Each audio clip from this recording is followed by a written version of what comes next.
And good evening, everyone. In just 3 days, Republicans here are going to go to the polls, and if history is any guide, Saturday's South Carolina primary will make some campaigns and break others. It matters that much, which is why tonight matters so much.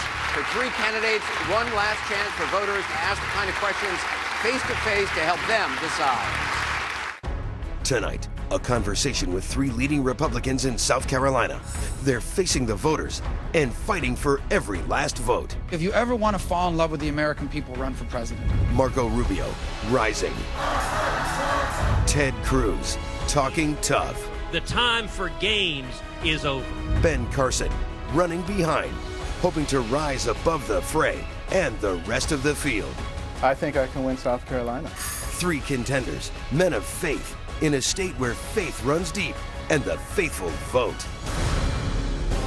But it's not all sweetness and light. South Carolina is the state that knows raw politics. He's now literally just making things up. Marco Rubio hitting Cruz, Cruz hitting back. Whenever anyone points out their record, they simply start screaming, liar, liar, liar. Three contenders in a state where manners matter, but winning matters more. Just days before the first Southern primary, at the end of a campaign like we and the voters have never seen before. This is an Anderson Cooper 360 CNN Republican Town Hall. Voters seeking answers, a chance to drive the debate before making a choice that could make history.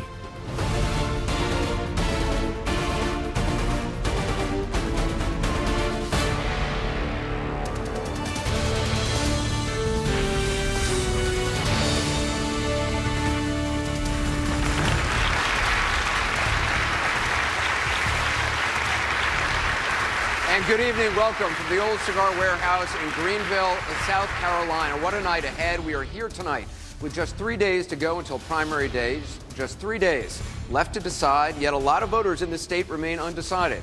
So tonight, Senators Rubio and Cruz and Dr. Carson are here with voters and viewers for a conversation. Tomorrow night, I'll be with John Kasich, Jeb Bush, and Donald Trump, the voters and I, not too far from here in Columbia, South Carolina. I want to welcome our viewers watching in the United States, watching here in South Carolina and around the world on CNN International. I also want to extend a warm welcome to all our servicemen and women who are watching the American Forces Network, and to those who are listening on the Westwood One radio network and on CNN Channel 116 on Sirius XM. In the audience tonight here in Greenville, people who tell us they will be participating in Saturday's Republican primary, some decided, some undecided. We asked audience members to come up with their own questions, which we reviewed to make sure that they don't overlap. I'll ask some questions as well, but tonight we really hope this is about South Carolina voters getting to know the candidates. So let's get started. Joining us first tonight is retired neurosurgeon Dr. Ben Carson. Welcome.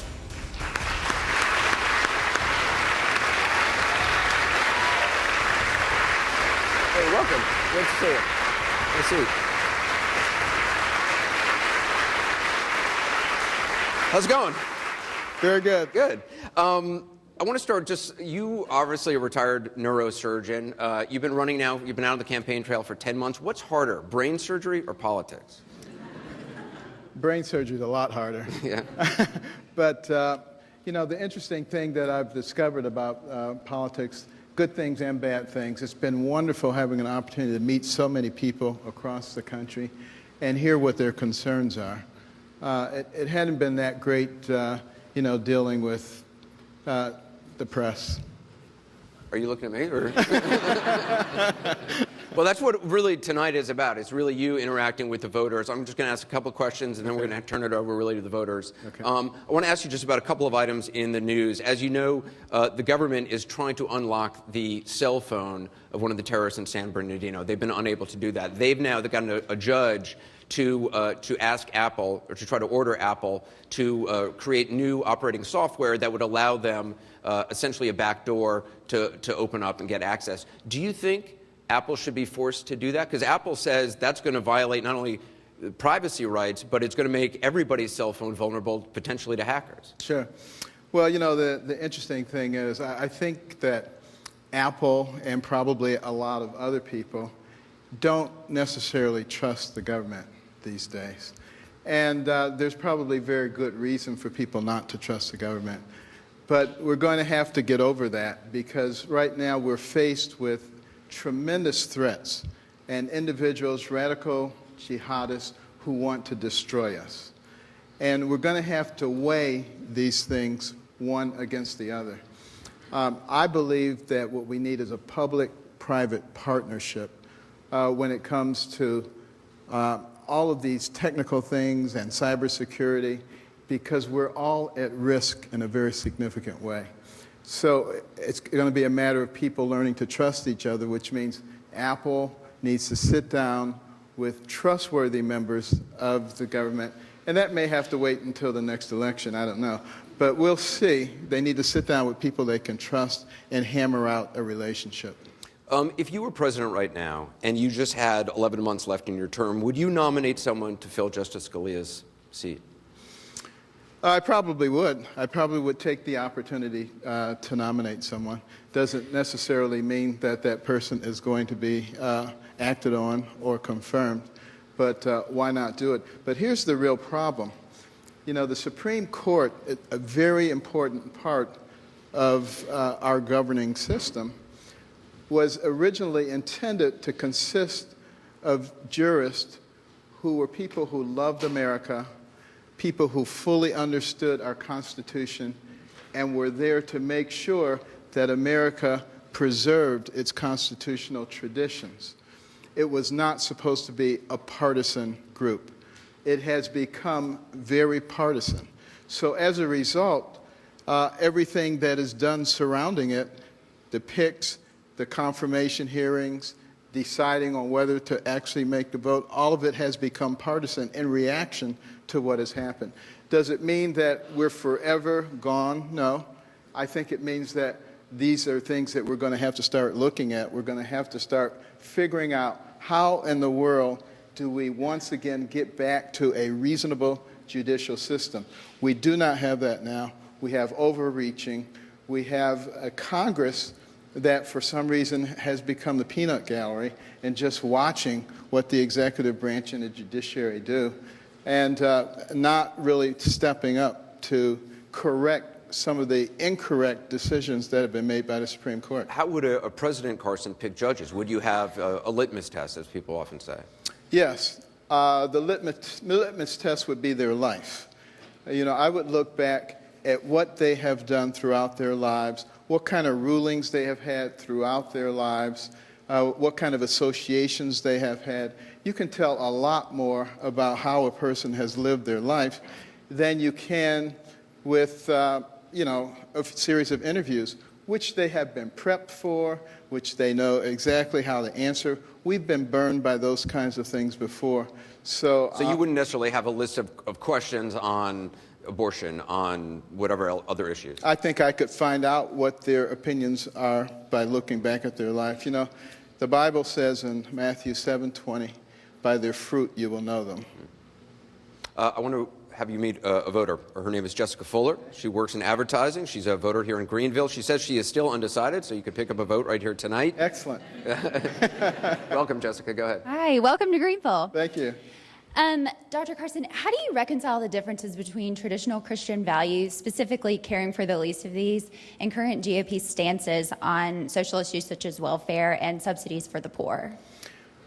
Well, when you say current GOP, I'm part of the GOP, and let me tell you what my stance is. My stance is that we, the people, have the responsibility to take care of the indigent in our society. It's not the government's job. And if you can read the Constitution all you want, it never says that it is the government's job, and I think that's where we've gotten confused. In the old days of America, when communities were separated by hundreds of miles, why were they able to thrive? Because if it was harvest time and the farmer was up in a tree picking apples and he fell out and broke his leg, everybody pitched in and harvested his crops for him. If somebody got killed by a bear, everybody took care of their family. So we have a history of taking care of each other. Now, for some strange reason, starting sort of in the 20s with Woodrow Wilson, the government started getting involved in everything. It kept growing, metastasizing. By the time we got to the 60s, LBJ was saying, we, the government, are going to eliminate poverty. Now, how'd that work out? You know, $19 trillion later, 10 times more people on food stamps, more poverty, more welfare, broken homes, out-of-wedlock births, crime, incarceration. Everything is not only worse, It's much worse. And that's because it's not their job, it's our job. I wish the government would read the Constitution. I think that would probably help quite a bit. And maybe they did read it, and maybe they got confused when they read the preamble, which says one of the duties is to promote the general welfare. They probably thought that meant put everybody on welfare. But in fact, I don't think it means that at all. And what we need to do is level the playing field, but the government can play a very important role in facilitating what we the people do. Let me give you one quick example. Look at all the out-of-wedlock births that are going on, particularly in our inner cities. I've been speaking at a lot of the nonprofit organizations that support these women so that they don't have an abortion, so that they have the baby. But usually their education stops when they have that baby. Now, if you not only support them through that pregnancy, but now provide child care for them so they can go back to school and get their GED or their associate's degree or their bachelor's degree or their master's degree, learn how to take care of themselves, teach their baby how to take care of themselves so that you break the cycle of dependency. That's the only way we're going to get through these programs. That is true compassion. Having people become dependent on others is not compassion at all. Thank you very much.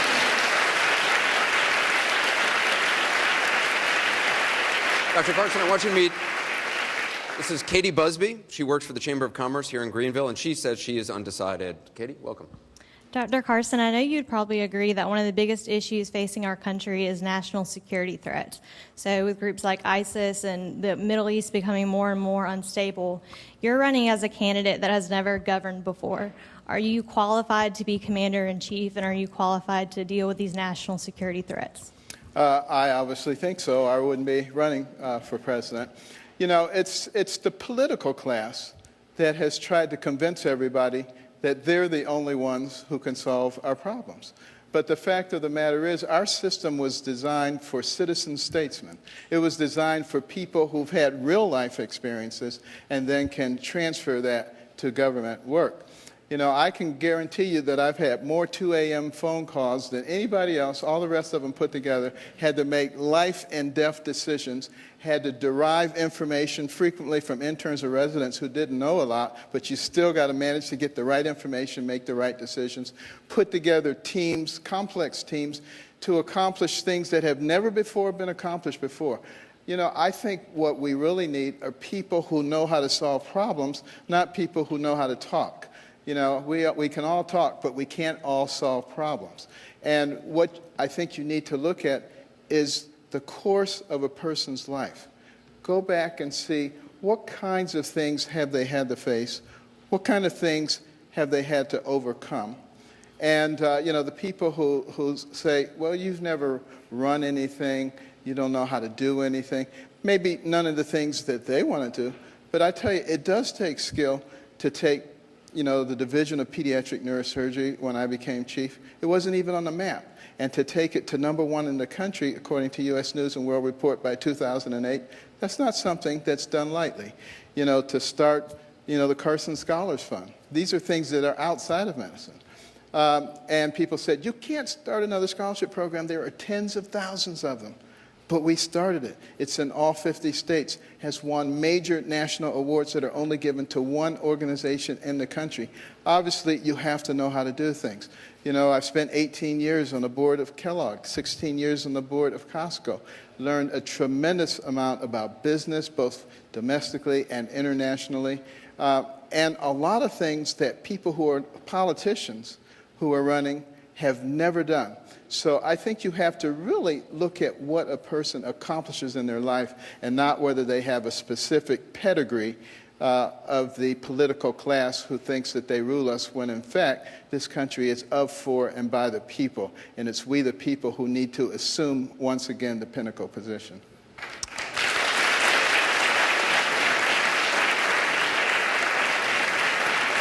Dr. Carson, this is Alexander Sexton. He works in the defense industry right here in Greenville. He says he is also undecided, but leaning in your favor. Welcome. Dr. Carson, thank you for your time. Like many Americans, I've only recently felt the need to own a gun. And, right now, the world is in a dangerous place. So what is your plan to preserve my rights to own a gun, but also to protect the American people? Sure. Well, you know, the Second Amendment is there for a very good reason. It was so that the people could assist the government in case of an invasion. More importantly, it was so that the people could protect themselves in case the government itself ever became tyrannical and tried to rule the people. So we've had guns for hundreds of years, and we've been free for hundreds of years. I think there may be a correlation there. And, you know, I think, you know, after the San Bernardino attacks and the Paris attacks, you know, the current administration, their ideal of solving the problem was to take guns away from the people. Somehow that's going to solve your problem because there are terrorists trying to kill you.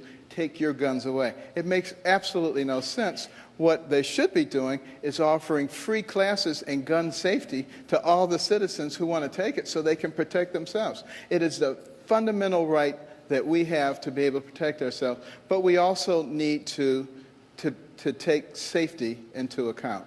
And as long as we do that in a reasonable way, I think your right, my right, all of our rights should be preserved.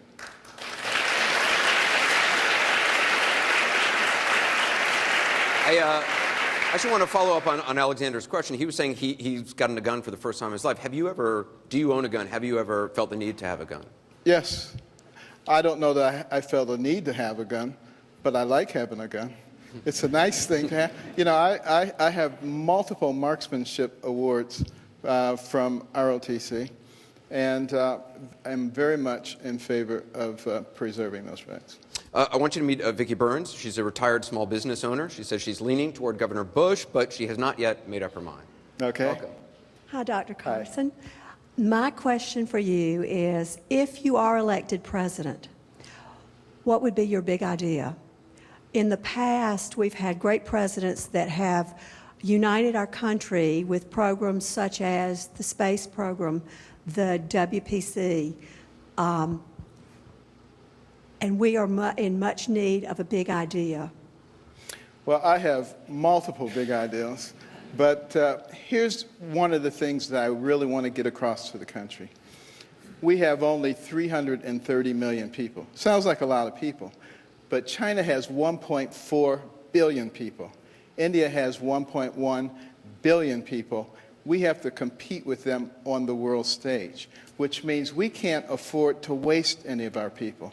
So it doesn't make sense for us to have 20+% of people who enter high school dropping out of high school in the technological age, in the information age. It makes no sense for us to have 5% of the world's population and 25% of the inmates. And we have to reorient ourselves in a way that we keep those things from happening, because for every one of those young people we can keep from going down that path of self-destruction, that's one more person that we don't have to be afraid of or protect our family from, one more person that we don't have to pay for in the penal system or the welfare system, one more tax-paying, productive member of society who may discover the cure for cancer or a new energy source.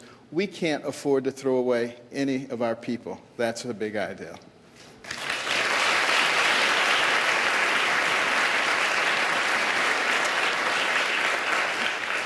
This is Richard Leland. He's a family physician right here in Greenville, and he also says he's undecided. Richard, welcome. Thank you. Dr. Carson, in the event that you did not win the presidency, but one of your fellow Republicans did, if they were to ask you to consider serving as the Surgeon General or head of the Department of Health and Human Services with your passion and your ability, would you be willing at some point to consider this? Well, I got to tell you, I'm not looking for a job. You know, after 15. Well, there is one job you're looking for. After 15,000 operations and a very arduous career, I'm definitely not just looking for something to do. I feel that our country is on the precipice, and it's about to go over the edge. And if we continue with politics as usual, Democrats or Republicans, we are going to go over that edge. And I think we have to reach down and recognize that we can't just tinker around the edges. We're going to have some real ideas here. ideals of how we get that economic engine, which is the most dynamic and powerful economic engine that the world has ever known, rolling again. I've got good ideas about that, bencarson.com. And I can explain them if anybody asks me that question. But also, when we look at what's happening to our nation in terms of our vision for who we are, I think we're starting to lose sight of who we are. We are so busily giving away our identity, our values, and our principles for the sake of political correctness that we don't know who we are. And the Bible says, without a vision, the people perish. So I have a vision that I think I share with a lot of we the people, and that's the direction I want to go in. It would be very difficult for me to serve in an administration that didn't have that same philosophy. Thank you. We're going to take a short break, Dr. Carson. We're going to have more questions from the audience for Dr. Carson when we come back. You're watching the CNN Republican Town Hall from Greenville, South Carolina. Marco Rubio and Senator Ted Cruz are also coming up. We'll be back in a moment.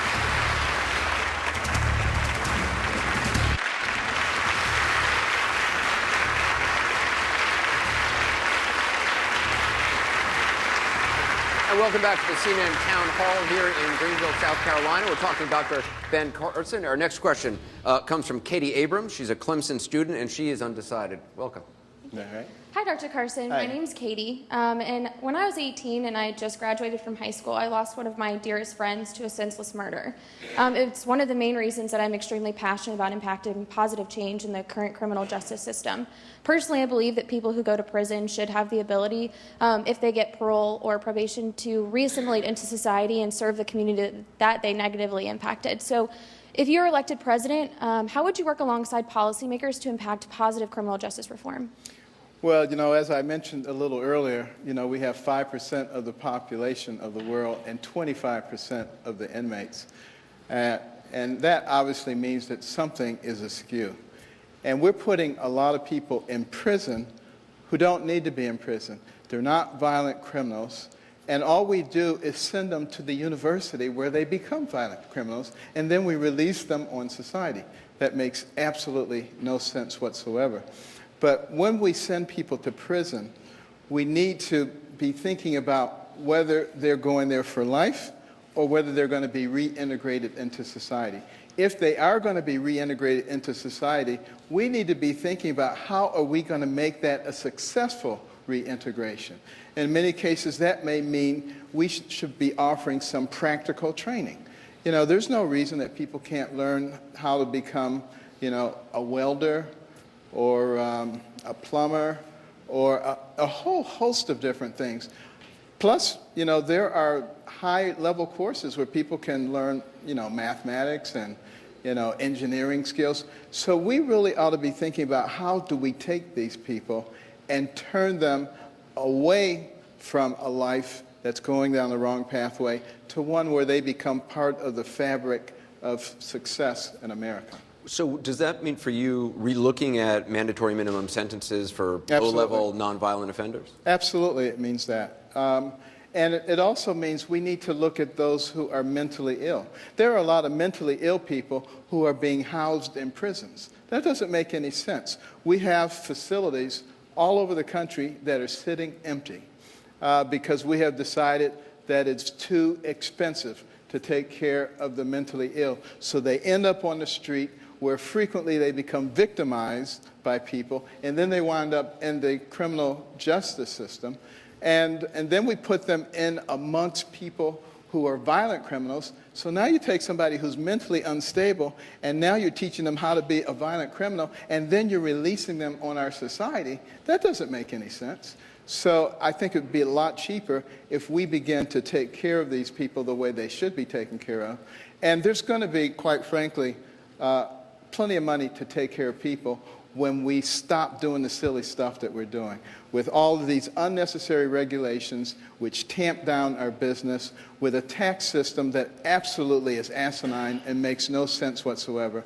And then the money will be drawn in that's sitting on the sidelines, and we once again begin to create the can-do attitude as opposed to the what can you do for me attitude. And I think America will be on its way pretty quickly. Katie, thank you for your question. Appreciate it.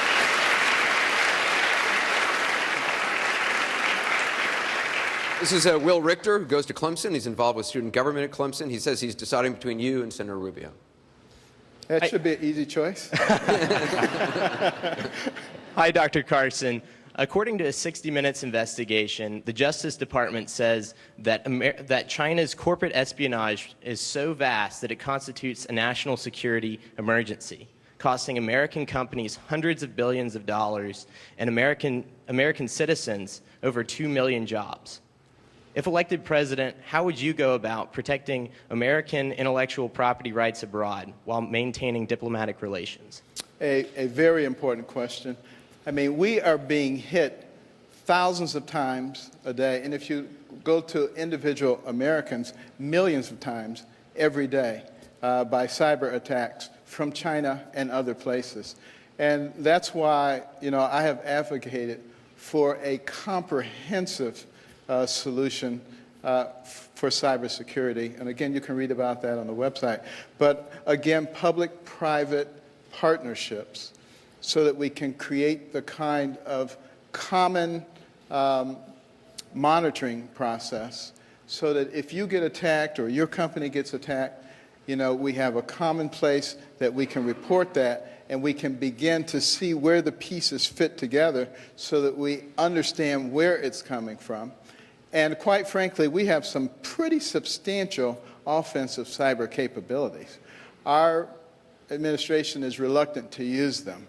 I would not be reluctant to use them. If somebody hit us from another country with a cyber attack, they would not do it a second time, believe me. And people think that I'm nice, and I am nice, but I also want to protect our people and protect, if you stand up to people who are doing these things, it makes them much less likely to continue.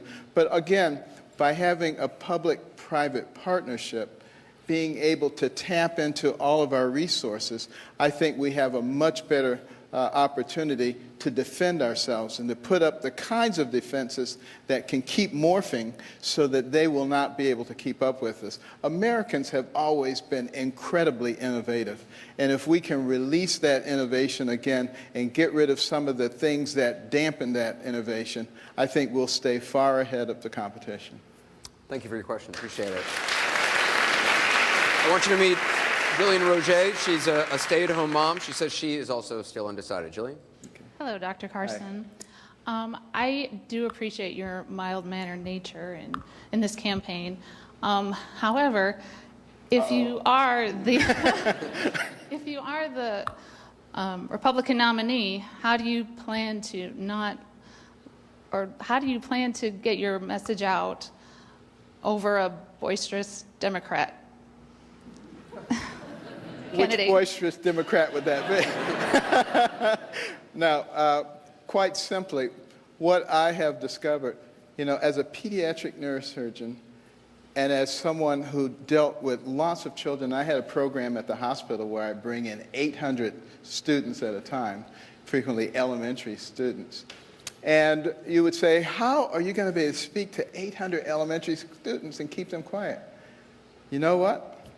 By speaking softly, because then they would say, oh, what's he saying? And they would shut up. It actually worked extremely well. But really the key is not so much the volume with which you speak, but it's the content of what you say. That's what's going to make the difference. And I think the American people are smart enough to be able to understand bluster and rhetoric versus truth. And when it comes to the general election,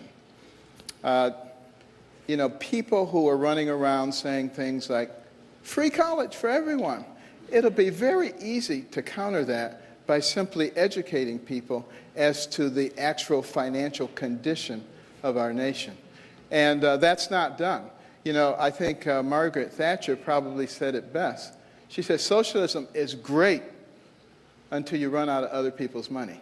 And that's exactly what would happen when we would explain that to people, and I think they would understand. So I look forward to such a challenge. I have a question, just to follow up on that. It's not just, obviously, in a general election. You've been on a stage with some pretty boisterous folks the last couple of months. I'm not going to name any names. But What are you thinking when you're on a stage in those debates? What is going through your mind?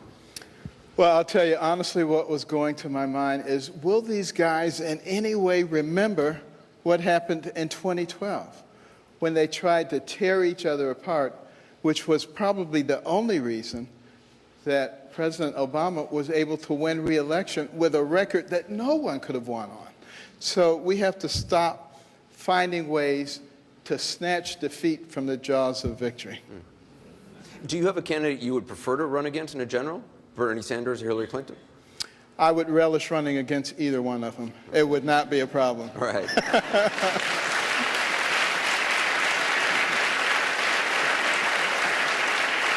Our next question comes from, I'm sorry, we're going to go for some of the personal questions here. Actually, if you would just take a seat here. Was it hard for you to give up surgery? I mean, you trained for this for so long. You were an excellent surgeon by all accounts. Some people say I was just an okay surgeon. But no, I miss very much what medicine used to be. I do not miss what it has become. And I think you will find, if you talk to a lot of people in the medical profession, that they're not very happy today. Because they're not able to spend time with patients? There are so many new rules and regulations. And yes, the epics and all the various things that you have to type in, you don't even have a chance to look at the patient. There's a lot of information that you can gain from just looking at somebody when you're talking to them, which is an essential part of medical care that's being lost. So that's the reason that, I've denoted a different type of system that actually costs less than either the current so-called Affordable Care Act or the system that we had before that, that provides excellent care for everybody, including the indigent, and doesn't have any second-class citizens. We have enough money to do it. We spend almost twice as much per capita on health care as many other nations that have much better access. And we have so much disruption and inefficiency in our system that can be easily corrected. We know President Obama plays golf. We know former President George W. Bush paints now. He used to clear a brush, probably still does, out in Texas. What do you do to relax? Play pool. Play pool? I love to play pool. Are you competitive when you play pool? I like to win. and I'll tell you, it relaxes me.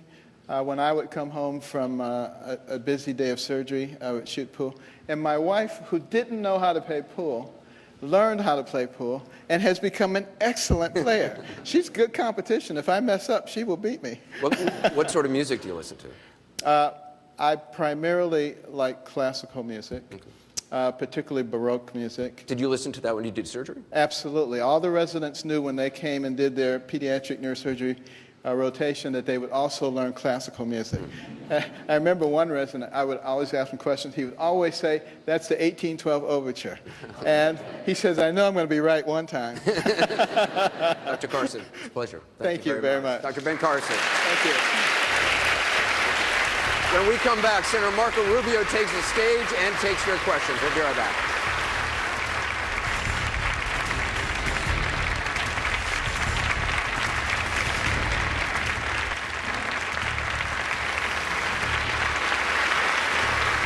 And welcome back. We're coming to you tonight from the Old Cigar Warehouse here in Greenville, South Carolina. It's the first of 2 consecutive Republican town halls here on CNN. The next one is tomorrow night in Columbia, featuring Ohio Governor John Kasich, former Florida Governor Jeb Bush, and Donald Trump. Right now, please welcome Senator Marco Rubio of Florida.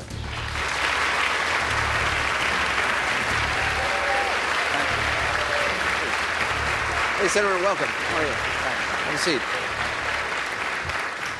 Thank you. So, welcome, first of all. Thanks for being here. Thank you. It's a great place. It's a beautiful building, yeah. I want to ask you about how it's feeling out on the campaign trail. After a 5th place finish in New Hampshire, some counted you out. You had a very good debate here, getting big crowds. Just today, a major endorsement from the South Carolina Governor Nikki Haley. Are you feeling the Marco-mentum? The Marco-mentum. I love that term, yeah.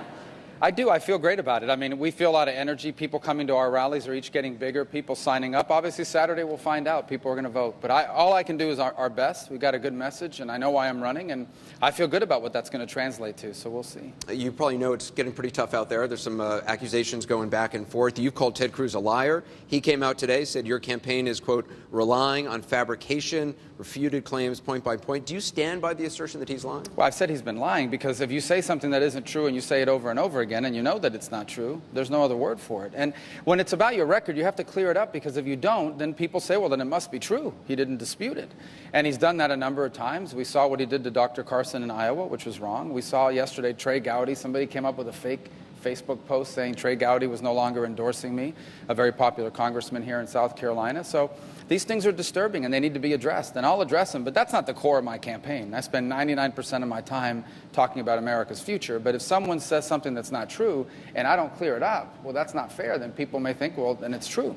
President Obama said something I want to ask you about so you can respond to it. He said yesterday, you got a candidate who sponsored a bill that I supported to finally solve the immigration problem, and he's running away from it as fast as he can. Yeah, but President Obama has no standing to talk about immigration because his party controlled the White House, the House, and the Senate for 2 years, and they did nothing. And then after Barack Obama has now put in place 2 unconstitutional executive orders, which has made it even harder to move forward on immigration. So I believe this issue has to be dealt with.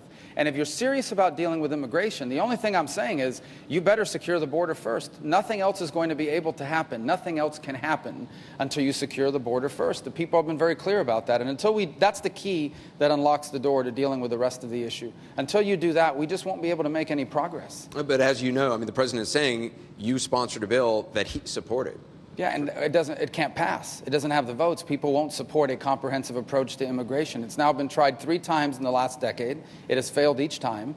And so now we have to understand that the only way forward is through a step-by-step approach that begins by finally securing our border. We're a sovereign country. Every country has a right to control who comes here, how they come here, when they come here. And we are the most generous country in the world on immigration. Do you think it could pass when you sponsored it? Well, I didn't think the Senate version would pass as is. I knew it wouldn't. In fact, I repeatedly said that during the process. I said, this bill is not strong enough. I understood the Democrats controlled the Senate, and so that's the best we could produce in a Senate controlled by Democrats. We wanted to send it to the House. We hoped the House Republicans, conservatives, would make it even better. They never took it up, and so there's no way forward.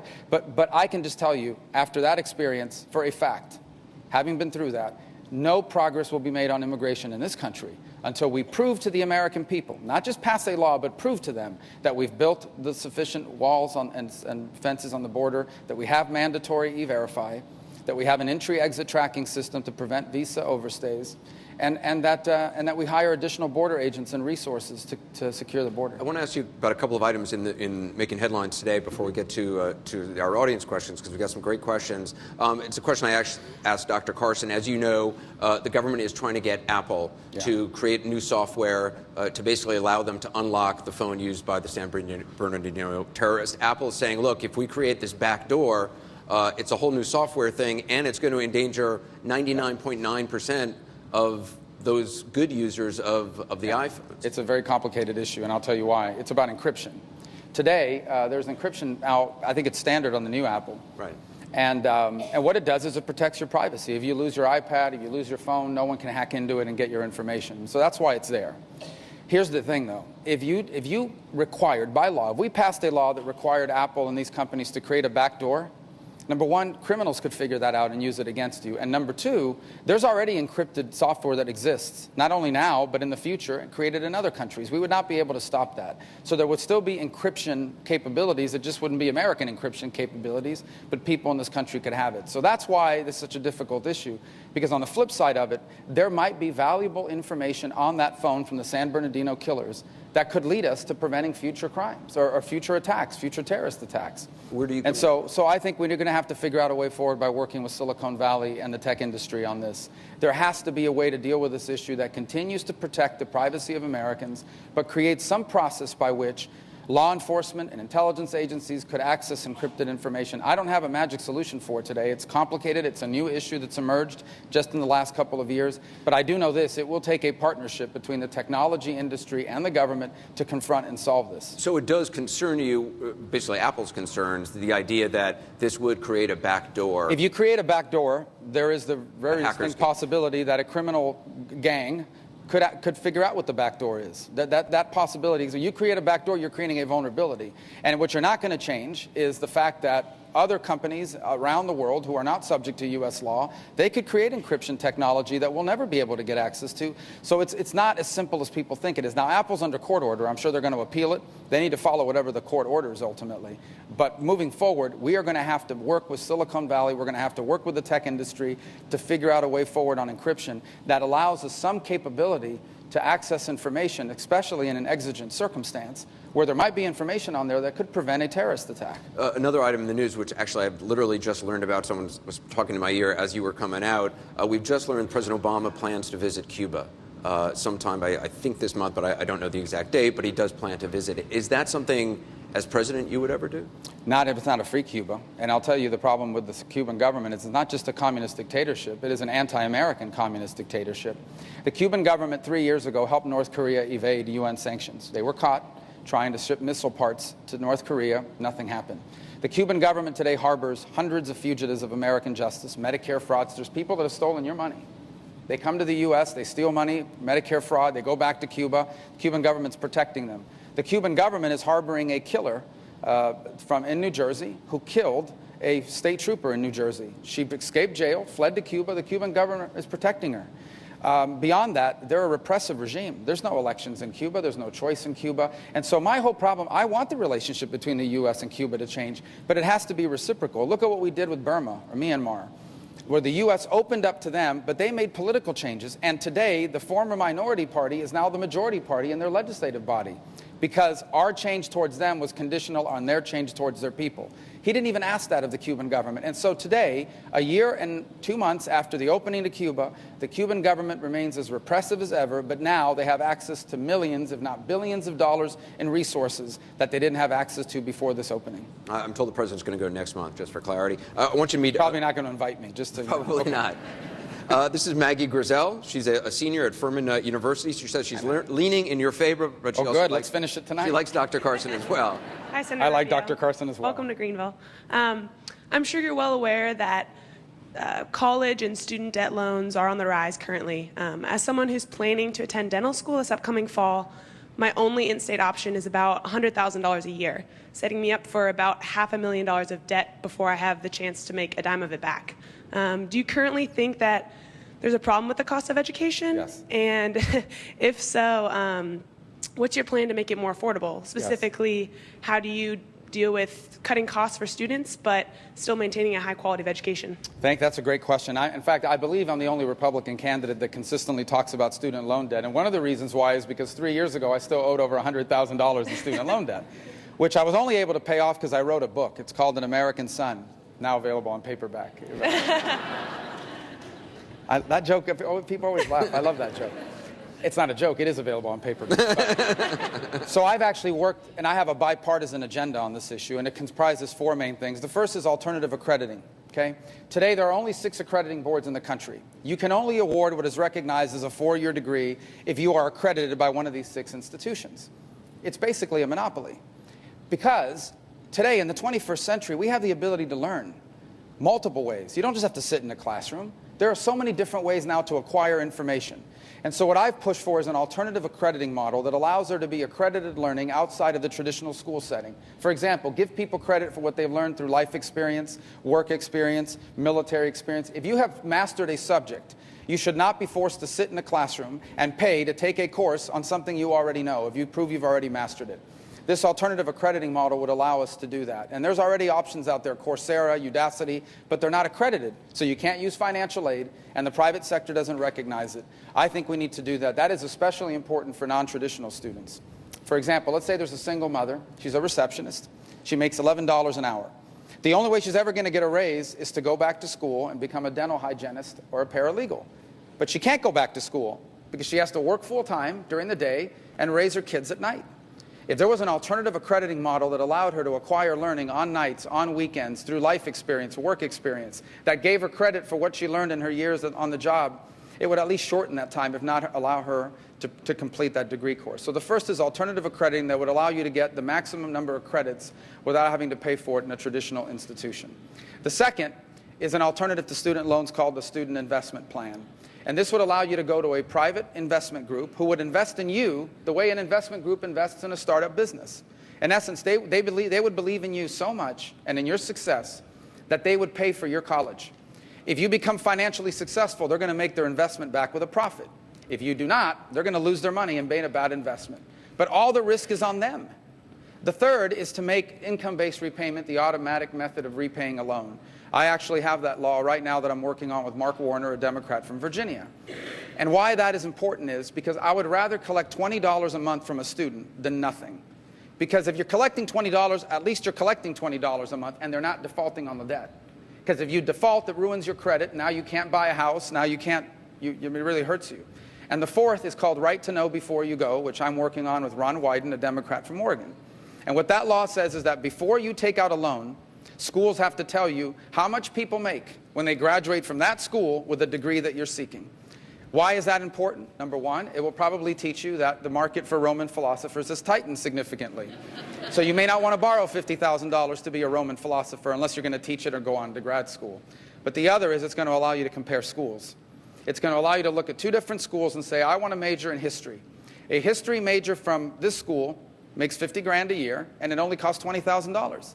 A history major from this school makes $50,000 a year, but it costs $100,000. Now you have something to make a decision on other than the U.S. News and World Report college ranking. This is the kinds of things that I'm working on because to me this is deeply personal.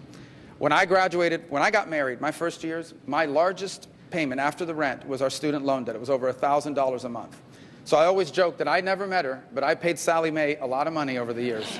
And I want to avoid more because today higher education is a necessity. It is no longer a luxury. There are no good-paying jobs without some skill and or educational achievement in the 21st century. So I do think it's a big issue, and I want us to work on it. Thank you very much for your question.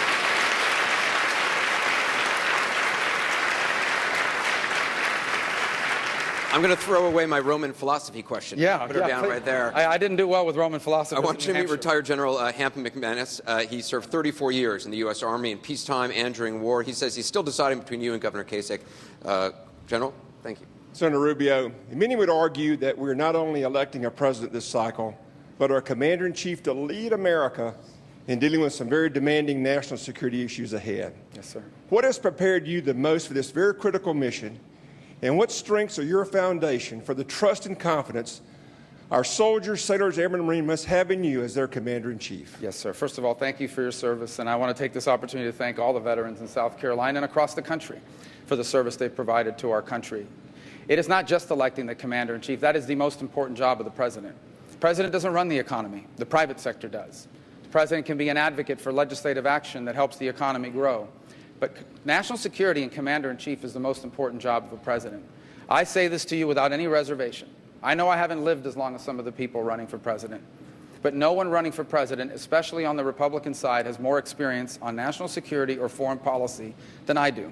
As both a member of the Intelligence Committee and the Foreign Relations Committee, over the last 5 years, I have been dealing with every single major issue that this country confronts, and I understand these issues well. I have a record of good judgment on those issues. In 2011, when Muammar Gaddafi was facing his overthrow in Libya, I argued that if that became a protracted conflict, it would leave a vacuum that would be filled by jihadists, and that's exactly what's happened. In 2012, when Bashar al-Assad was facing the threat of being overthrown in Syria, I warned that if we didn't empower non-jihadist rebels in Syria, they would be killed or exiled, and that vacuum that it left behind would be filled by a radical jihadist group. And that's what's happened with Jabhat al-Nusra and now ISIS. When ISIS emerged and crossed over into Iraq, from the very beginning, I warned that they would become a major threat if not confronted and defeated immediately. The president called them the JV team. Well, today they have affiliates in over a dozen countries. And they, by the way, we saw what they did in San Bernardino, what they inspired in Paris as well. And so over the last 5 years that I've been involved in foreign policy and national security, I have proven time and again that I have both the judgment and the experience to make the right decisions and the right call on these issues. The hardest vote I've ever taken in my time in the Senate was a vote to authorize the use of force in Syria. Talked about this in the debate the other night.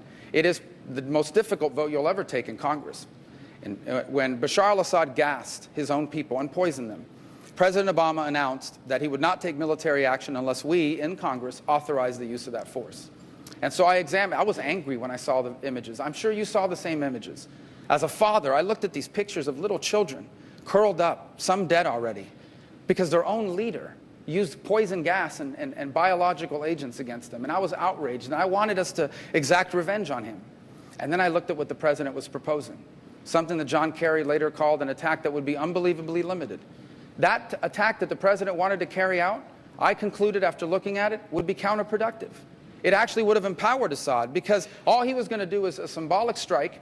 Assad was going to emerge from it saying, I took on the U.S. and held on. It would have empowered him. It would have made him stronger, not weaker. And so no matter how angry I was, I concluded that I would not vote to authorize the use of force. And it was a tough decision, because what I had seen in those images that outraged us all. And so I can look at that field of candidates running today and tell you without any hesitation that no one running as a Republican has shown better judgment or has more experience on national security or on foreign policy than I do. Sir, thank you. Thank you, General. I just want to follow up with that. Just a quick follow-up. As you know, Governor Bush, again, continued his line of attack on you, saying you're inexperienced. What do you say to Republicans in South Carolina who say, look, do we really want another first-term senator in the White House? Sure. Well, I would just tell you that I believe Barack Obama is a failed president, not because he was a one-term senator. Barack Obama today has 7 years of presidential experience. There's only 2 people in the world that have more experience than he does being president, George W. Bush and Bill Clinton. And today, 7 years after he became president, he is worse in his 7th year than he was in his 1st. So clearly, experience was not the issue. The reason why he's failed as a president is because his ideas don't work. His philosophy, his ideology is a failed one. I also think it's unfair to say I have no experience. I have 15 years of experience of turning conservative ideas into conservative action. I served 8.5 years in the Florida legislature, not as a backbencher, but as a leader. We've been talking about eminent domain recently in the campaign. Florida has some of the best eminent domain laws in the country. You know who passed that law? I did. I was the Speaker of the Florida House. As Speaker of the Florida House, we brought career academies to our schools. That means today, students in high schools in Florida graduate not just with a high school diploma, but certified to work as welders, plumbers, electricians, pipe fitters, in vocational training because of what we put in. We reduced property taxes because I led the effort to do that. We brought the Harlem's Children's Zone model into the inner city of Miami. It's now spread into Orlando, into Jacksonville because of my efforts. We reformed our curriculum without Common Core, without the federal government. And in my time in the U.S. Senate, despite the fact the Senate has not been the most active place in the world over the last 5 years, because I led the effort in a bipartisan way, we imposed sanctions on Hezbollah. We got rid of the Obamacare bailout fund. Today, we have the Girls Count Act I passed on a bipartisan basis, which leverages U.S. foreign aid to take on the scourge of human trafficking and modern-day slavery around the world. I led the effort and we imposed sanctions on human rights violators in Venezuela. So I'm proud of what I've achieved, but my campaign is not about the past, it's about the future, about what we're going to do. And I can say this to you without any hesitation whatsoever. I am as conservative as anyone running for president, but I am a 15-year conservative who has proven time and again the capability and the willingness to take conservative ideas and turn them into conservative solutions.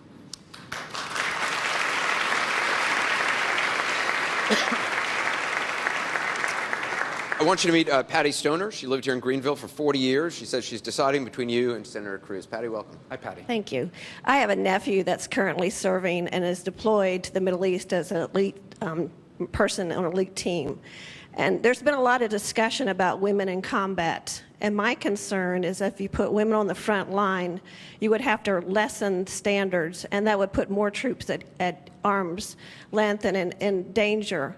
Also, do you feel like women can compete on the same level to be able to get a position on special forces? Well, I do not believe that the military is a place where we should be lowering standards in order to meet some sort of other goal. I believe that I'm open to people in both genders serving in combat so long as they can meet the minimum requirements necessary for the job. And we can't weaken those standards in order to accommodate somebody into the job. That I believe in strongly because lives are on the line and national security is on the line. By the way, there are plenty of men that can't meet those standards either. And so we should not lower standards for anyone because this is not a game. You are putting people into harm's way where they have to be able not simply to do the job in front of them, but also to be able to protect the people that are working alongside them. And so for me, it's not about the gender, it's about the ability to do the job. And as president, as commander-in-chief, I will not lower standards in order to achieve some sort of societal aim. Thank you very much for your question. This is Joshua Goodwin. He's the vice chair of the Upstate Young Republicans. He says he's voting for you on Sunday. Good. Let's not blow it. Good evening, Senator. Good evening. And welcome back to Greenville. Thank you. My question for you is regarding the Charleston shooting. Myself and many South Carolinians were devastated by the hatred of racism. And as a leader, I would like to know, how would you simultaneously address the issue of racism, yet unify us as a country? Yes, sir. That's an important question. First, let me begin by saying that the entire country was inspired by the way South Carolina, and in particular the people impacted at Mother Emanuel Church, reacted to this shooting. I think the images of these family members who had lost loved ones saying on television, "We forgive the killer," had an impact on the country that was profound. And I think it says a lot about South Carolina, but it also says a lot about the role that faith plays in the state. And if you ask people about it, they will tell you that the church was at the center of how not South Carolina responded, not just to that shooting, but to a previous police shooting and to a flood that was a 1,000-year event. Now, you talk about race relations. It's a difficult issue in this country. I can tell you, and I know a lot of it is centered around law enforcement and police departments. So let me begin by saying very clearly, I know for a fact that the overwhelming majority of the men and women who serve us in law enforcement are incredible people who every single day put their lives potentially on the line for our safety and for our security. But I also know that there are communities in this country where minority communities and the police department have a terrible relationship. I personally know someone who happens to be a police officer and a young African-American male who told me that he's been pulled over 7, 8 times in the last few years and never gets a ticket.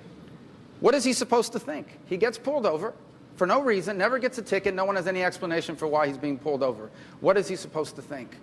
So I also know that in this country there is a significant number, particularly of young African-American males, who feel as if they're treated differently than the rest of society. And here's the bottom line, whether you agree with them or not, I happen to have seen this happen, but whether you agree with them or not, if a significant percentage of the American family believes that they are being treated differently than everyone else, we have a problem.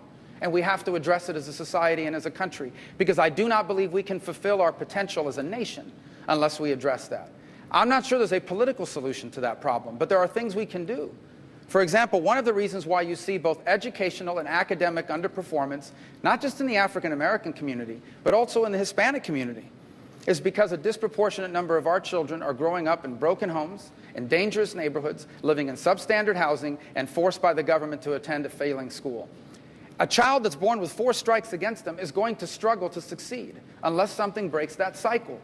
We've seen things that work. In New York City, Jeffrey Canada and the Harlem Children's Zone has shown us what works. You get involved in the lives of children, and you begin to address those strikes against them, and you can see the same results you would get anywhere else in the country. So I do believe as a society we have to confront this issue in a responsible way, because ultimately, if a significant percentage of the American family feels that they are locked out of the promise of America, we will never be able to fulfill our destiny as a great nation.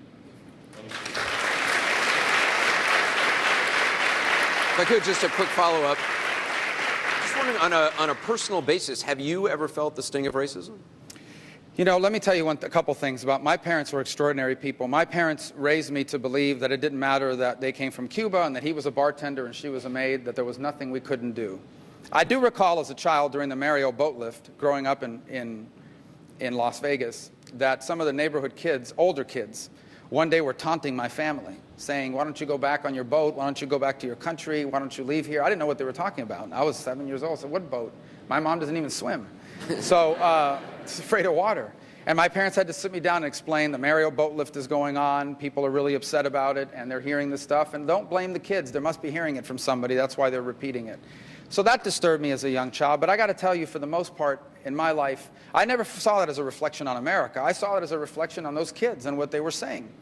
What I give my parents a lot of credit for is that they never raised us to feel that we were victims. They always raised us to believe that our destiny and our future, we lived in the one place on earth where if you worked hard and you persevered, you could achieve no matter what. That doesn't mean I don't deny that there are people in this country that have had a different experience. And we need to recognize that. You know, if you look back at the history of this country, we have some blemishes in our history that I believe even to this day we're fighting through. But what I think is extraordinary about America is that we have fought through that we are a nation of perpetual improvement. If you look at how far we've come as a country since the 1960s, if you look at how far South Carolina has come from where it is today to where it was 30, 40 years ago, here's what's simply amazing. In my campaign for president today, I got the endorsement of a governor of Indian descent who endorsed a presidential candidate of Cuban descent, and tomorrow we'll be campaigning alongside an African-American Republican senator. All three are doing that here in South Carolina. It says a lot about the Republican Party.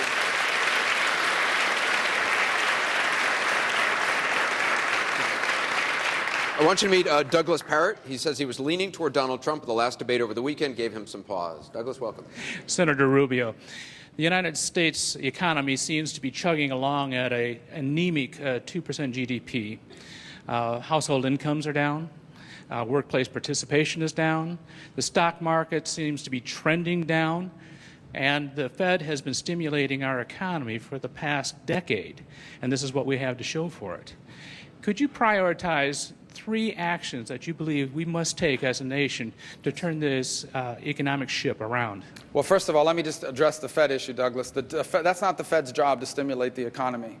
The Fed is a central bank. It is not some sort of overlord of the economy. They're not some sort of special Jedi council that can decide the best things for us. The Fed is a central bank. Their job is to provide stable currency, and I believe they should operate on a rules-based system where they have a very simple rule that determines when interest rates go up and interest rates go down. Today, it's like a magic 8 ball. We don't know when they're going to raise interest rates, and it creates an incredible amount of uncertainty in the marketplace.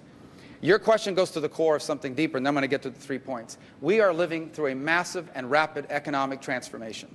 This is not an economic downturn. This is a massive economic transformation. We are having the Industrial Revolution every 5 years. You can be on the cutting edge of an industry today, and in less than 5 years, you're obsolete. And that is disruptive. It's eliminating jobs that once sustained them. It's replacing it with new jobs, but those new jobs require skills that many of our people may not have because they haven't been trained for it. So the first thing is we have to make ourselves a friendlier place in a globally competitive economy. You look at South Carolina. Why is South Carolina attracting manufacturing? I'll tell you why, what it's doing. It's lowering its taxes. It's reducing the regulatory burden. These things are important. So as president, I want to be an active and vibrant advocate for setting an agenda that we are going to simplify our tax code. We have the highest combined corporate tax rate in the world. That's why I want to lower it to a flat rate of 25% on all businesses, including small businesses organized as Subchapter S, and therefore their pass-throughs paying as high as 39.5%. I want us to allow businesses, all businesses, to immediately expense every dollar they invest into their business. I want us to move to a territorial system of taxation. We are the last major industrial country that double taxes its companies for making money overseas. That's why you have $2 trillion of American corporate cash sitting overseas. $2 trillion is equivalent to the GDP of Russia. That's how much American corporate cash is not being invested here and instead is being invested overseas. Regulatory reform is important. I've proposed a regulatory budget that says we're going to put a hard cap on how much federal regulations can cost our economy. And that will force agencies to reduce regulations, and it will say if you're going to add a new regulation, you're going to have to cut an existing one because regulations are a burden. The third thing that we're going to have to address in order to get our economy growing is the national debt. It stands at $19 trillion with close to $100 trillion in unfunded liabilities. We will have a debt crisis in America soon if we do not address it. In less than 5 years, 83% of the federal budget will be consumed by Medicare, Medicaid, Social Security, and the interest on the debt. That means we will only have 17% of our budget left for everything else, including the military. That's unacceptable. That's a debt crisis. And so I want us to save Social Security and Medicare, and we can do it without disrupting it for people that are on it now. My mother's on Social Security and Medicare. I am against any changes to those programs that's bad for my mother. It's a pretty good policy. But it won't look the same for me. Instead of retiring at 67, I may have to retire at 68. If I was still in the Senate, I'd be one of the youngest people there. If I've made a lot of money, my Social Security benefits may not grow as fast as they grow for someone who made less money. Medicare could be the option of taking my money and using it to buy a private plan that I like better. Medicare Advantage provides that somewhat now. These are not unreasonable changes. They're not too much to ask of me, who's 25 years away from retirement, in exchange for balancing our budget, bringing our debt under control, and leaving Social Security and Medicare undisturbed for current beneficiaries. You deal with our debt, you roll back regulations, you scale down our tax code, and you are going to see America lead the world in the 21st century economy. We fail to do that, we remain stagnant like we are right now. Thank you for your question. Senator Rubio, we're going to take a quick break. We'll be back in a moment with more voter questions for Senator Marco Rubio.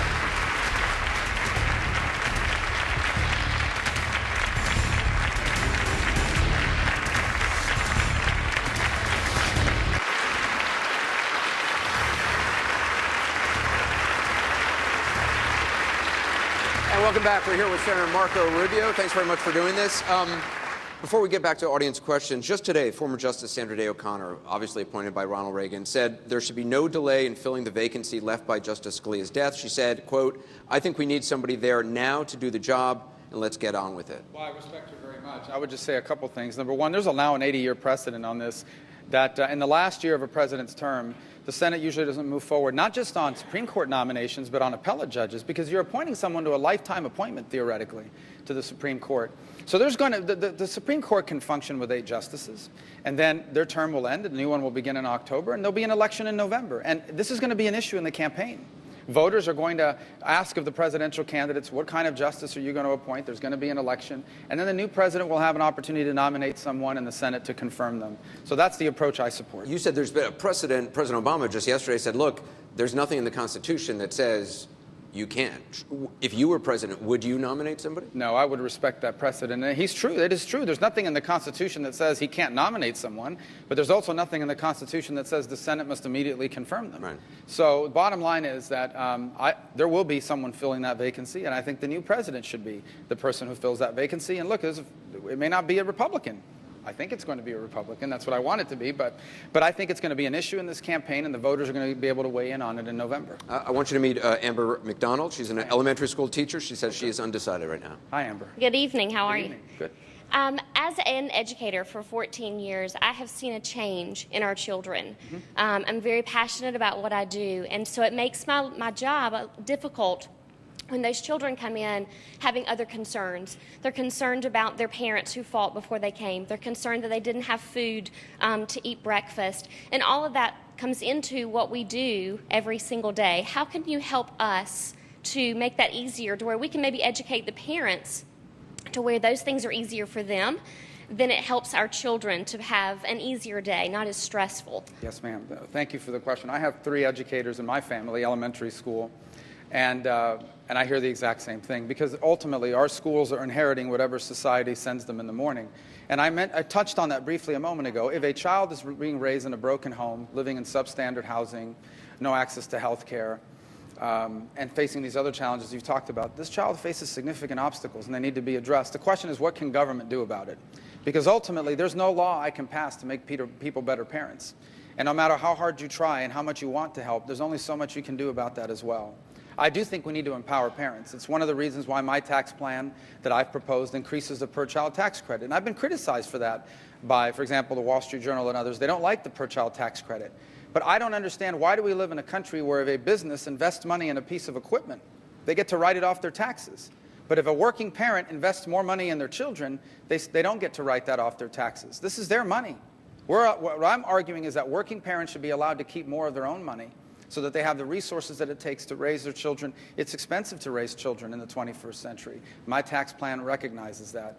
But ultimately, I think your question goes to the core of something we need to remind ourselves. There is not a federal government solution to every problem in our country. That does not mean that our leaders should not spend the time to tell people that what happens in our house, what happens in your house, is oftentimes much more important than what happens in the White House. The most important job I will ever have will not be President of the United States. It will be to be a father of my 4 children. And I think that's important for us as a society to continue to understand that you cannot have a strong country without strong people. You cannot have strong people without strong values. And you cannot have strong values without strong families.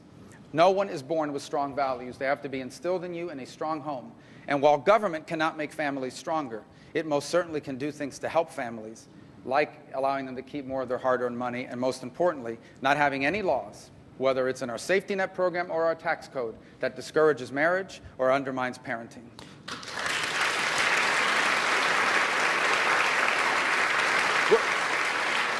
You're obviously very accomplished. Did you always know you wanted to do public service? No, I wanted to play in the NFL, but and I would have had it not been for my lack of speed, size, and talent. But I always had an interest in public service. My grandfather was actually, it's great to be here today. My grandfather, one of the jobs he had growing as a young man was a reader in the front of a cigar factory. In Cuba, they didn't have TV or radio at the time, and so they did, but they didn't have it in the cigar factory. And so he would read newspapers and then novels to the workers, and as a result became a very well-read person. And he instilled in me kind of this interest in politics and world affairs, and I think that was a seed that grew over time in me. But I didn't know, I mean, no one can predict you're going to be at a setting like I am here today, but I always had somewhat of an interest in it. But I thought I'd be an NFL player and an NFL coach before I got to this point. We obviously fast-forwarded past the NFL part and got here. So. I want you to meet Jason Lee. He's a minister. He's the father of 4 kids, and he says he is still undecided. Welcome. Thank you. I had the same shortcoming in the NFL as well. I think almost everyone does, Jason. Most GOP candidates point to Ronald Reagan as a model president they look up to. So I want to ask in terms of looking at him as a model for immigration and refugee resettlement. He had the refugee resettlement annual cap as high as 200,000 in one of his terms. So my question is, looking at him and considering yourself to be a compassionate conservative, will you let more vetted, secured refugees into this country? What will your plan be for this American tradition of refugee resettlement? Yes, sir. I believe that America must always continue to be a place that allows people seeking refuge from political persecution and violence to come. Here's the difference between Reagan's world and the one we live in now, because policies have to reflect the times in which you live. When Ronald Reagan was president of the United States, there did not exist a radical jihadist group that was attempting to use the immigration laws of other countries against those countries. And that's the threat we now face. It's the reason why, for example, in America, there was a time in many communities where nobody locked their doors.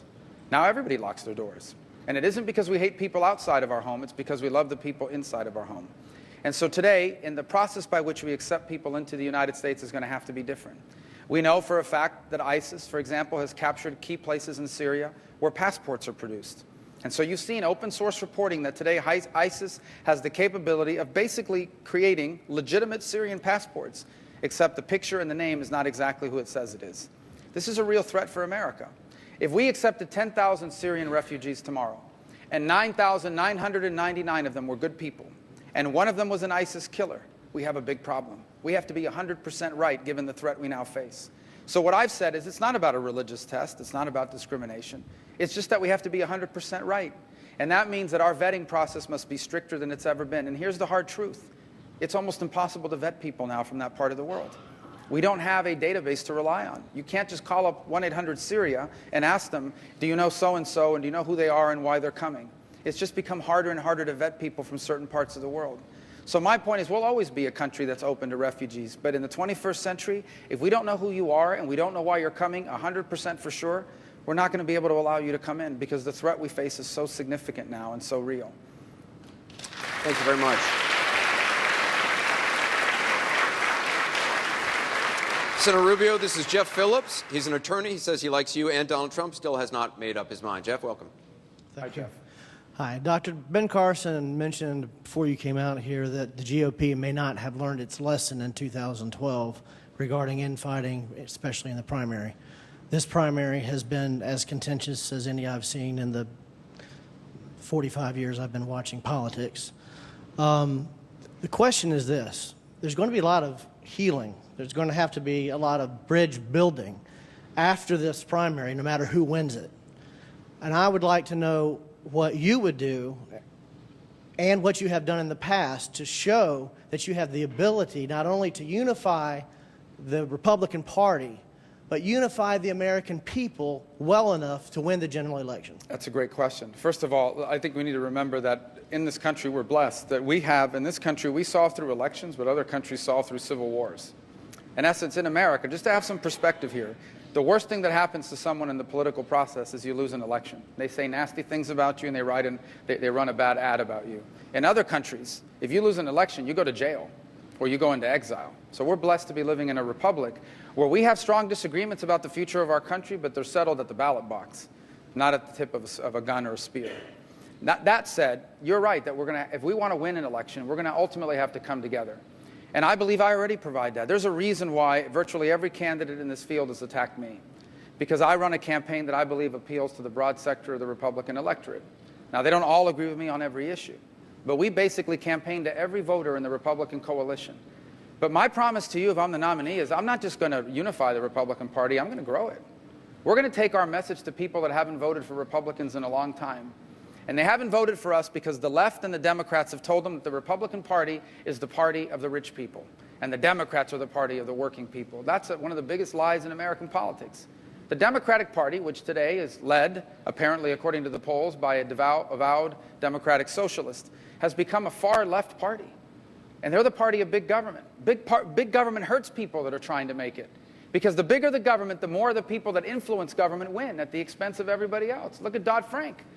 It passed. The big banks are bigger today than ever. The regional banks and the community banks are getting wiped out. So we have a message, and we're going to take it. We're going to take our message to people living paycheck to paycheck. You know why I know I can take that message to them? Because I grew up paycheck to paycheck. Because my wife and I have lived paycheck to paycheck. Because I've written a check on Wednesday knowing that the money doesn't get there till Friday, so I date it Saturday. I've had to do that. I know what that feels like. We're going to take our message to young Americans struggling under thousands of dollars in student loan debt. We're going to be the party of the single mom that is struggling to raise her children on $11 an hour, because we're going to be the party that makes it easier for her to go back to school and get the degree that allows her to find a better paying job. We're going to take our message to parents raising their children in the 21st century, because my wife and I are raising 4 children right now. We know how hard it is to instill in our children the values that they teach in our church instead of the values that the culture tries to ram down our throat. My goal is not just to unify the party, but to grow it, and ultimately to unify our country. That doesn't mean everyone's going to agree with me on everything, but I'm going to be a president for all Americans. Even the people that don't vote for me, I'm going to cut their taxes too. I'm going to be a president for all Americans, because an American president has to love the American people, even those that don't love you back. And that's what I intend to do.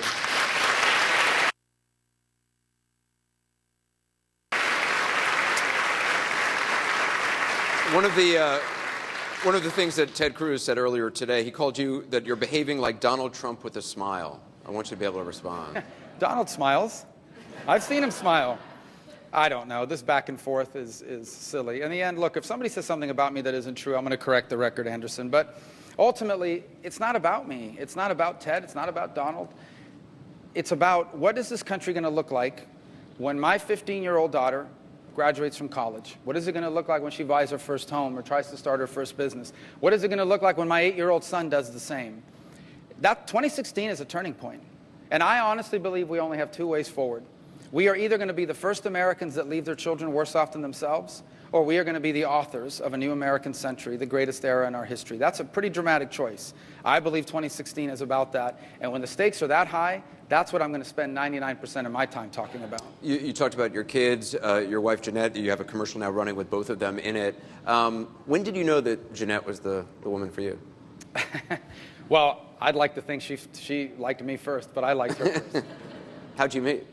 So I was playing sand volleyball at a park in West Miami, Florida, and I saw this really cute girl sitting there, and I started asking questions about her, but months would go by. I finally didn't really get to know her until my college roommate was dating her best friend, and we introduced us, and it took a little while to convince her that I was the right person, but we were dating for 7 years. We got married in 1998. It's been one of the most blessed things that's ever happened to me in my life. I'm truly blessed to have not just a godly and wonderful wife and partner in life, but also been blessed by 4 incredible children, and I tell people all the time, I mean, that's an extraordinary blessing that's what I have so much peace about no matter what happens. I'm running for president. I'd love to be your president, but my kids are going to love me no matter what happens, and so is my wife, and I'm just blessed by that.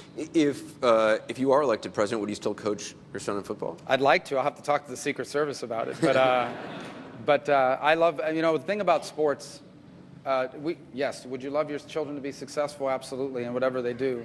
But for me, sports has been an incredible teacher of life lessons. I was a little bit disappointed by what happened in New Hampshire, and I thought I had myself to blame. And the lessons that I applied to that disappointment came from sports. I used to play defensive back, and I got beat from time to time on a pass play. You're going to if you're a cornerback. you got to put that behind you because you got another play coming up and you got to make up for it on the next play. I learned that lesson from athletics. And so for me, as much as anything else, sports has been a way for me to instill life lessons in my children, particularly how to deal with failure, how to deal with disappointment, and how to work alongside other people in order to achieve a goal. With all that we've learned now about concussions, do you worry about your child doing football in school?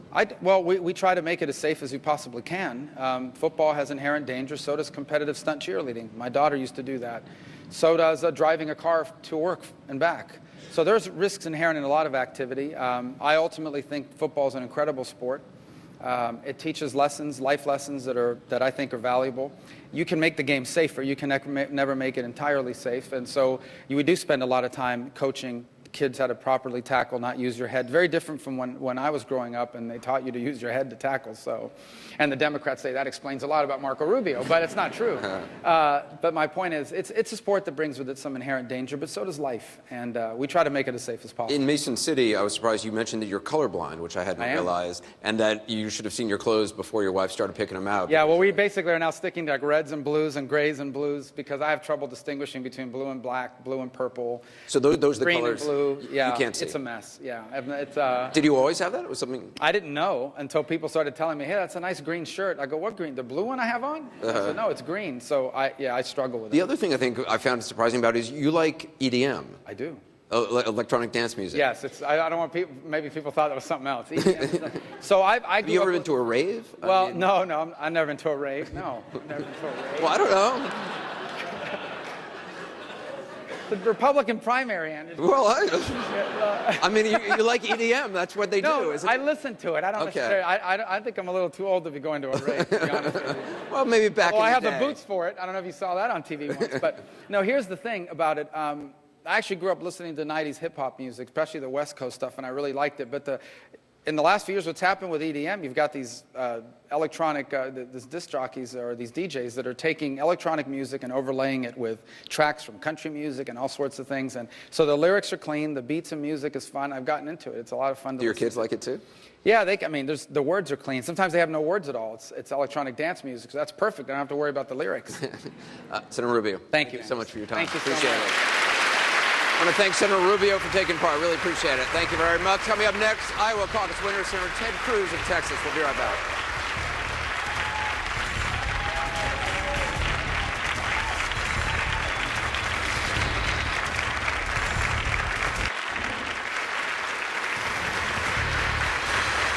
Hey, and welcome back. We're here at the historic Old Cigar Warehouse on South Main Street in Greenville, South Carolina. Republican candidates taking questions from voters with the primary just 3 days away. Right now, please welcome Iowa caucus winner, Senator Ted Cruz of Texas.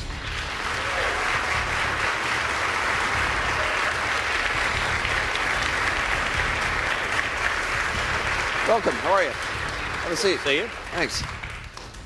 So, you won in Iowa. You've had a very good day today. There's a new poll out saying that on the national race, you are actually now in the lead. How does it feel out there for you? Look, it feels fantastic. I mean, what we're really seeing, we're seeing that old Reagan coalition coming together. You know, it was interesting, Anderson, in Iowa, all the pundits in Iowa said that we didn't have a prayer. Every person on television was saying Donald Trump was going to win, Donald Trump was going to win. And then we saw record-shattering turnout show up. And you know what was so encouraging is the folks that came together, it was that old Reagan coalition. So we won among conservatives, but we also won among evangelicals. We won among Reagan Democrats, and we won among young people. And that's the coalition it's going to take, I think, to win the nomination, but also to win the general election.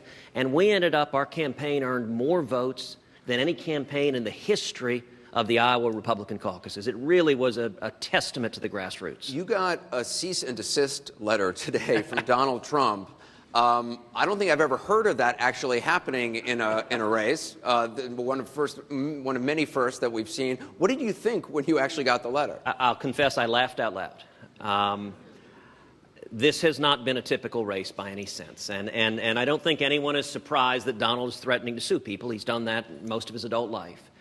But this letter really was, look, I've practiced law 20 years, and this letter really pressed the bounds of the most frivolous and ridiculous letters I've ever seen.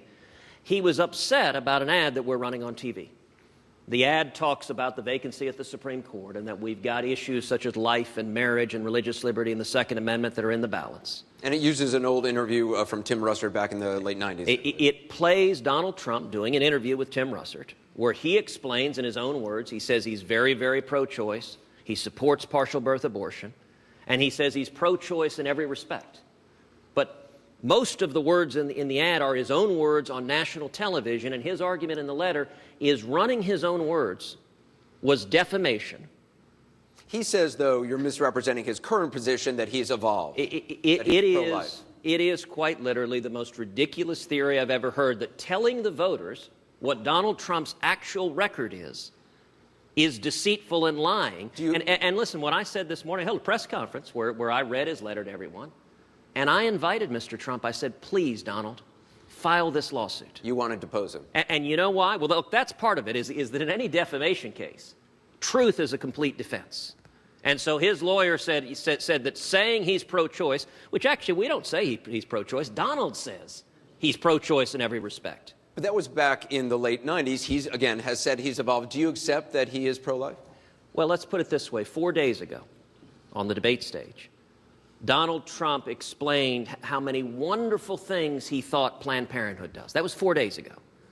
Planned Parenthood is the largest abortionist in this country. They are responsible for taking the lives of millions of unborn children. I'll tell you, nobody who is actually pro-life could stand up on national stage and sing the praises of Planned Parenthood as wonderful. I don't think they do anything wonderful, and I don't think we need to be sending federal taxpayer funds to an organization that on video has been implicated in what appears to be multiple federal felonies. Donald Trump just...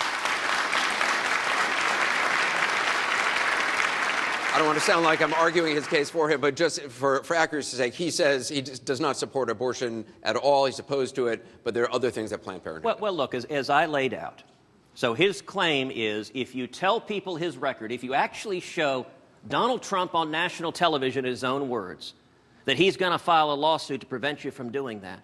I pointed out, listen, we've got at least 4 pieces of evidence. Number one, his own words on national television. Number two, what he said on the debate stage 4 days ago, singing the praises of Planned Parenthood. Number three, last year, not very long ago, when talking about Supreme Court nominees, Donald said his sister, now his sister is a Court of Appeals judge, was put on the Court of Appeals by Bill Clinton. He said his sister would make a phenomenal Supreme Court justice. Now listen, it's great to support your sister. That's a nice thing. But if you're actually suggesting someone for the Supreme Court, his sister is a radical pro-abortion judge. She struck down New Jersey's ban on partial birth abortion as irrational.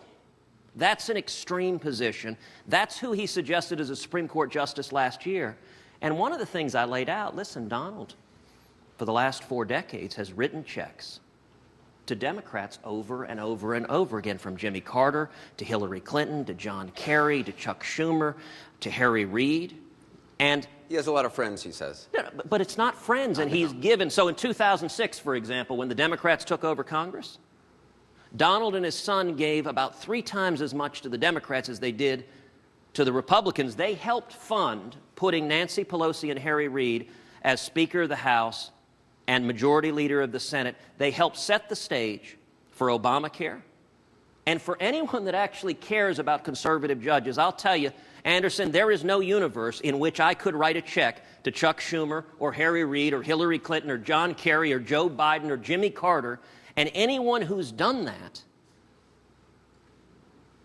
by definition, does not care about conservative justices, because the people he supported fought tooth and nail to put liberals on the Supreme Court. I think the stakes are too high for that. I want to ask you about a couple of items in the news that I've asked the other candidates who are here tonight. The issue with Apple and the iPhone. As you know, again, if anybody's just joining us, a judge has ordered Apple to basically develop a new software to create a sort of a backdoor that would allow law enforcement to unlock the phone of one of the San Bernardino terrorists. Right. Should Apple be compelled to do that? I believe they should. They have a binding search order. And listen, anytime you're dealing with issues of security and civil liberties, you've got to balance them both. And I think we can walk and chew gum at the same time. We can protect ourselves from terrorism and also protect our civil rights. Because Apple, just for their part, they say this creates a backdoor that basically endangers all of our cell phones. Well, and listen, I think Apple has a serious argument that they should not be forced to put a backdoor in every cell phone everyone has, that creates a real security exposure for hackers, for cyber criminals to break into our cell phones. So I think Apple has the right side on the global, don't make us do this to every iPhone on the market. But I think law enforcement has the better argument. This concerns the phone of one of the San Bernardino hackers. And for law enforcement to get a judicial search order, that's consistent with the Fourth Amendment. That's how the Bill of Rights operates. To say, Apple, open this phone, not Anderson's phone, not everyone's here, open this phone. But Apple says they can't do that it's new operating software that basically would be available on everybody's phone. But they wouldn't have to put it on everyone's phone. And that's, I believe that Apple, anyone, nobody has a right to defy a legal search warrant. And the way our process works, look, banks all the time keep financial records. And if you or I are a terrorist, if we're a drug dealer, and a search warrant is served on your bank, they can get your financial records. That's how the law enforcement system works. And the Bill of Rights prevents the government from seizing our information without any evidence. But when you have a criminal, when you have a terrorist, we know the San Bernardino terrorists were radical Islamic terrorists. If the Obama administration were not in this politically correct state of denial, ignoring that it is radical Islamic terrorism, we should have done more to prevent that attack. But after the fact, we ought to be using every tool we can to ascertain who else they might be in contact with, if there's a broader cell. So, of course, we should unlock their phones and find out who they're talking to, what texts they're sending. And that's a basic matter of keeping this country safe. We just learned while we were on the air, President Obama plans to visit Cuba next month. I don't know if you'd heard that, but I'm wondering, as president, is that something you would do? It is not, as long as the Castros are in power. And I will say I was saddened to hear that. I wasn't surprised. This was foreshadowed for a long time. And you know, President Obama's foreign policy has consistently alienated and abandoned our friends. There has never been an administration more hostile and antagonistic to Israel than the Obama administration. And what President Obama has shown to our enemies is weakness and appeasement. So his policy concerning Cuba and Iran both have parallels, where he's allowing billions of dollars to go to tyrants who hate America, who are state sponsors of terrorism, who are fighting against our nation. I think it's a real mistake. I think the president ought to instead be pushing for a free Cuba. It's 90 miles off the coast of America. And to go there and essentially act as an apologist, you know, it was really striking. When the Cuban officials came to Washington with the opening of the embassy, a Cuban dissident came to the press conference and wanted to ask a question. And the John Kerry State Department said if she asked a question, she would be forcibly and physically removed. And I, you know, I remember being astonished because she said, look, I expected that treatment in Cuba. That's what they do to free speech here. But the Obama State Department was happy to silence a dissident to protect the Cubans from even asking questions. I mean, listen, my dad was imprisoned and tortured in Cuba. He fought with Castro in the revolution, and he was imprisoned and tortured by Batista. And then my aunt, my tia Sonia, was imprisoned and tortured by Castro. And so my family has seen firsthand the evil and the oppression in Cuba. And we need to have a president that stands up to our enemies, that doesn't, you know, if you look at Cuba, when the Soviet Union collapsed, they lost their major patron, their source of money. But then what happened is Venezuela stepped in and became a patron. And you saw the oil revenues, and actually Cuba had a corrupt bargain where they would send thugs, they would send soldiers down to Venezuela that they would use to oppress the citizens there, and in exchange, Venezuela would send money. Well, as oil prices have been tanking, Venezuela's economy is in free fall. And suddenly Cuba was again on the ropes. The Castros were again on the ropes, and just like with Iran, the Obama administration steps in with a lifeline. And I'll tell you one of the things, Anderson, I'm very concerned about, is that Obama is emptying Guantanamo. He is releasing terrorists that our soldiers bled and died to capture. And the next president is going to have to send soldiers out to capture them again or kill them when they return to waging jihad. And I fear that by the end of this year, President Obama plans to give the Guantanamo Navy base back to Cuba, which would be undermining U.S. national security interests profoundly. I hope he doesn't do that, but it is consistent with his pattern in the last 7 years. I think it is a profound risk. If trials can't be brought against the people in Guantanamo, what would you do with them? Keep them there indefinitely? If they are terrorists who are waging jihad there, then they should be detained in Guantanamo. We can have military tribunals if need be. We can interrogate them. But the Bill of Rights does not apply to foreigners who are waging war against America. The Bill of Rights applies to Americans. And the people in Guantanamo, at this point, it's down to the worst of the worst. You know, a really alarming percentage of the people released from Guantanamo return immediately to waging jihad, return immediately to going back trying to murder Americans.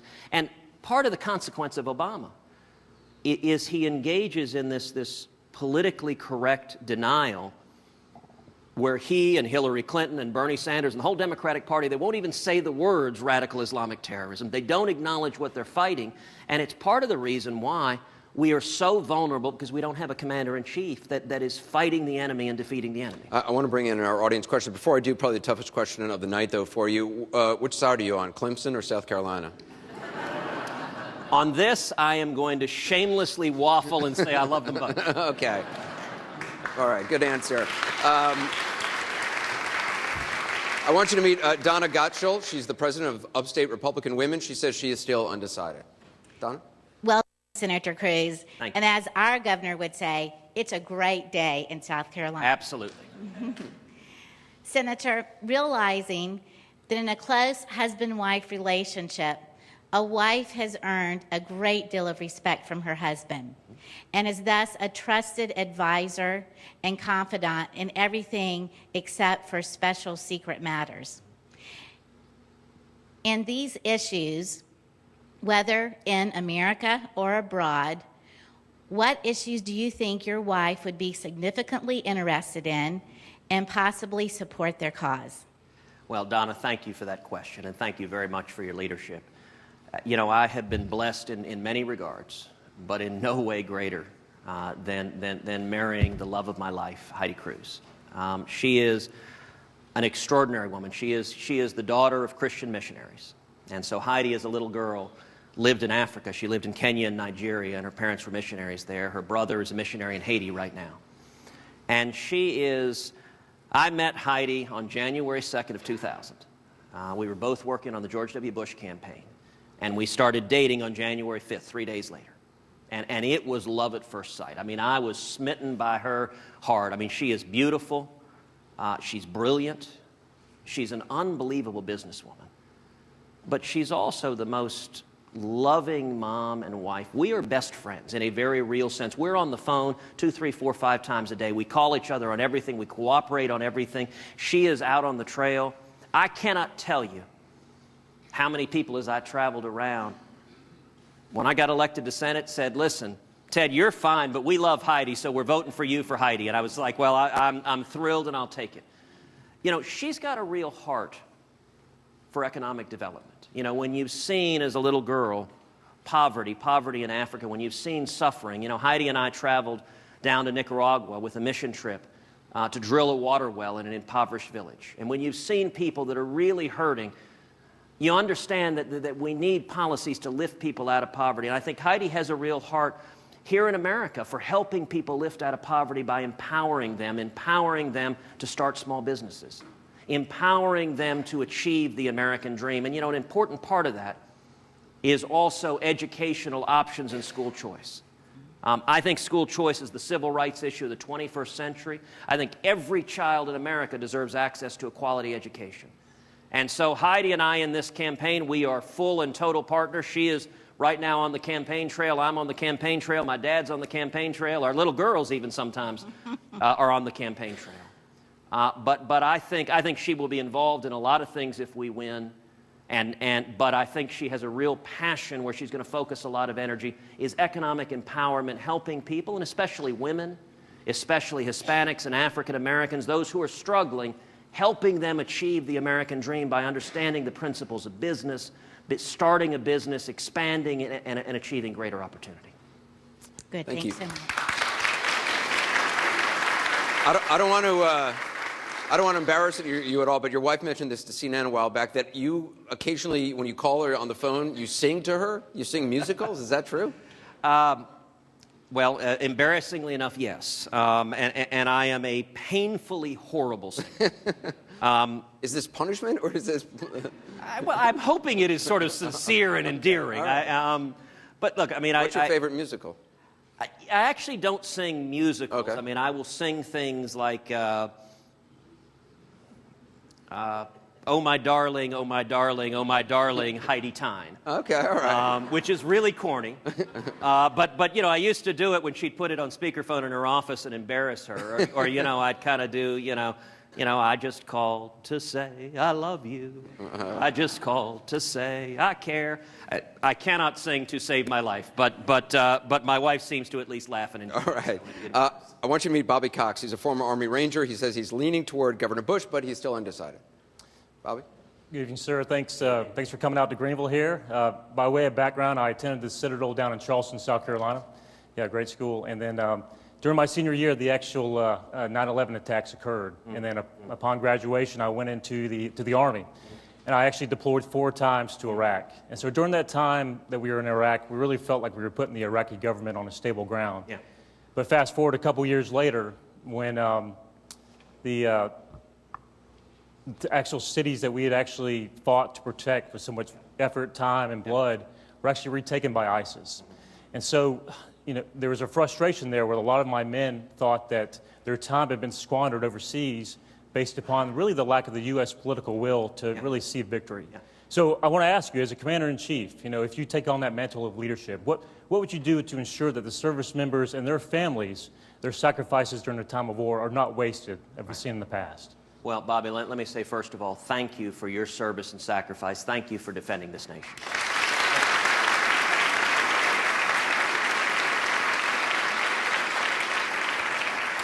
And your question is incredibly important. You know, as I travel South Carolina, I meet every day active duty military. I meet every day veterans who are so unhappy with the direction we're going right now. For 7 years, we've had a commander-in-chief who doesn't believe in the mission of the military, who doesn't stand by them, who has weakened and degraded the military in a way that it's undermined readiness and made us far less able to defend ourselves.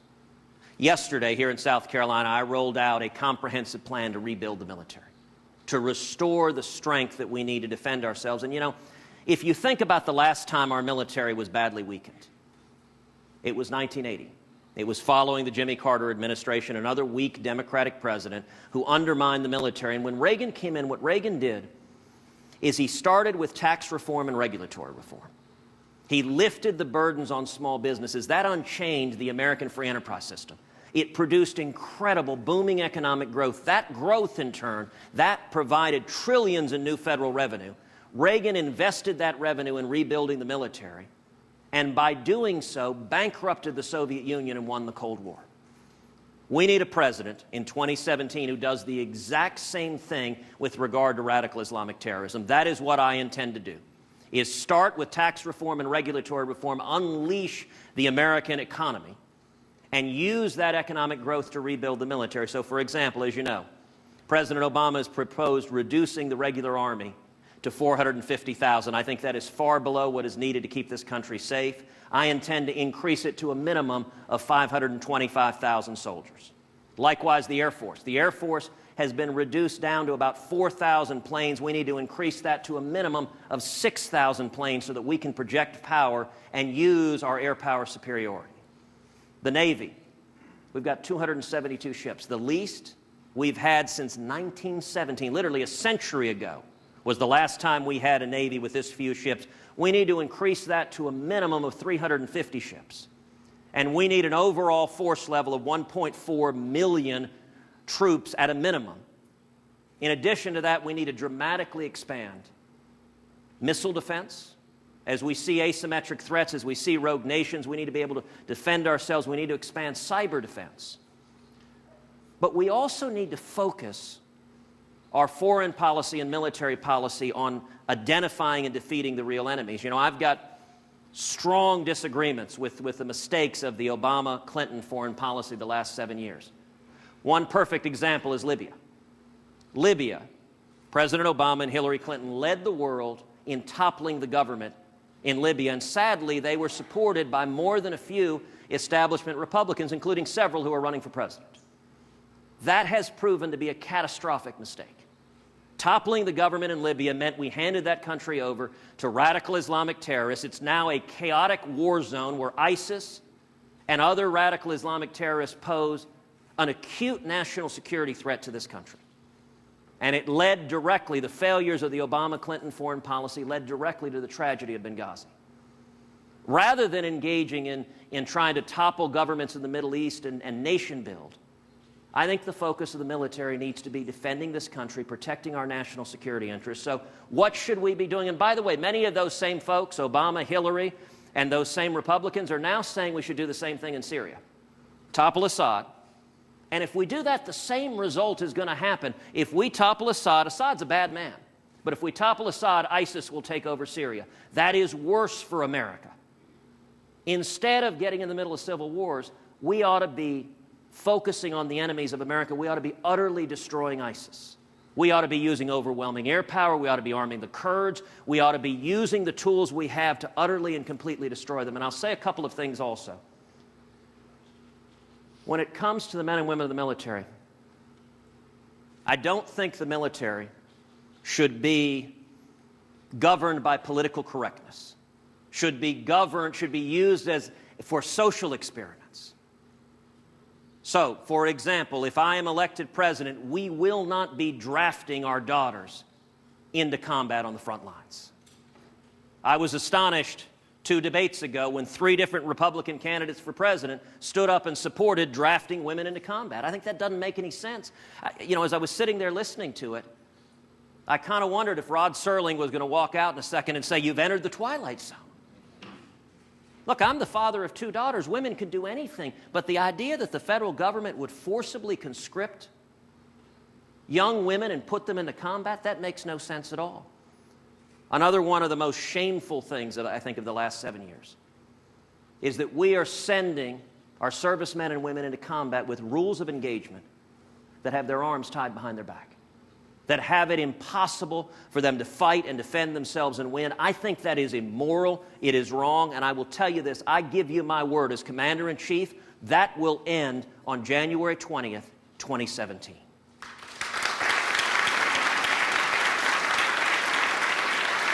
Just a quick follow-up. Donald Trump has said that George W. Bush didn't keep this country safe because 9/11 happened on his watch. What did you think when you heard that? I thought it was ridiculous. I thought it was really painful. Listen, I like Donald. I am not going to engage in personal attacks, but I think his policy positions have not made any sense. When he stood up and defended impeaching George W. Bush, that was his position. George W. Bush should have been impeached. Listen, I'm a constitutionalist. My entire adult life has been spent defending the Constitution, defending the Bill of Rights.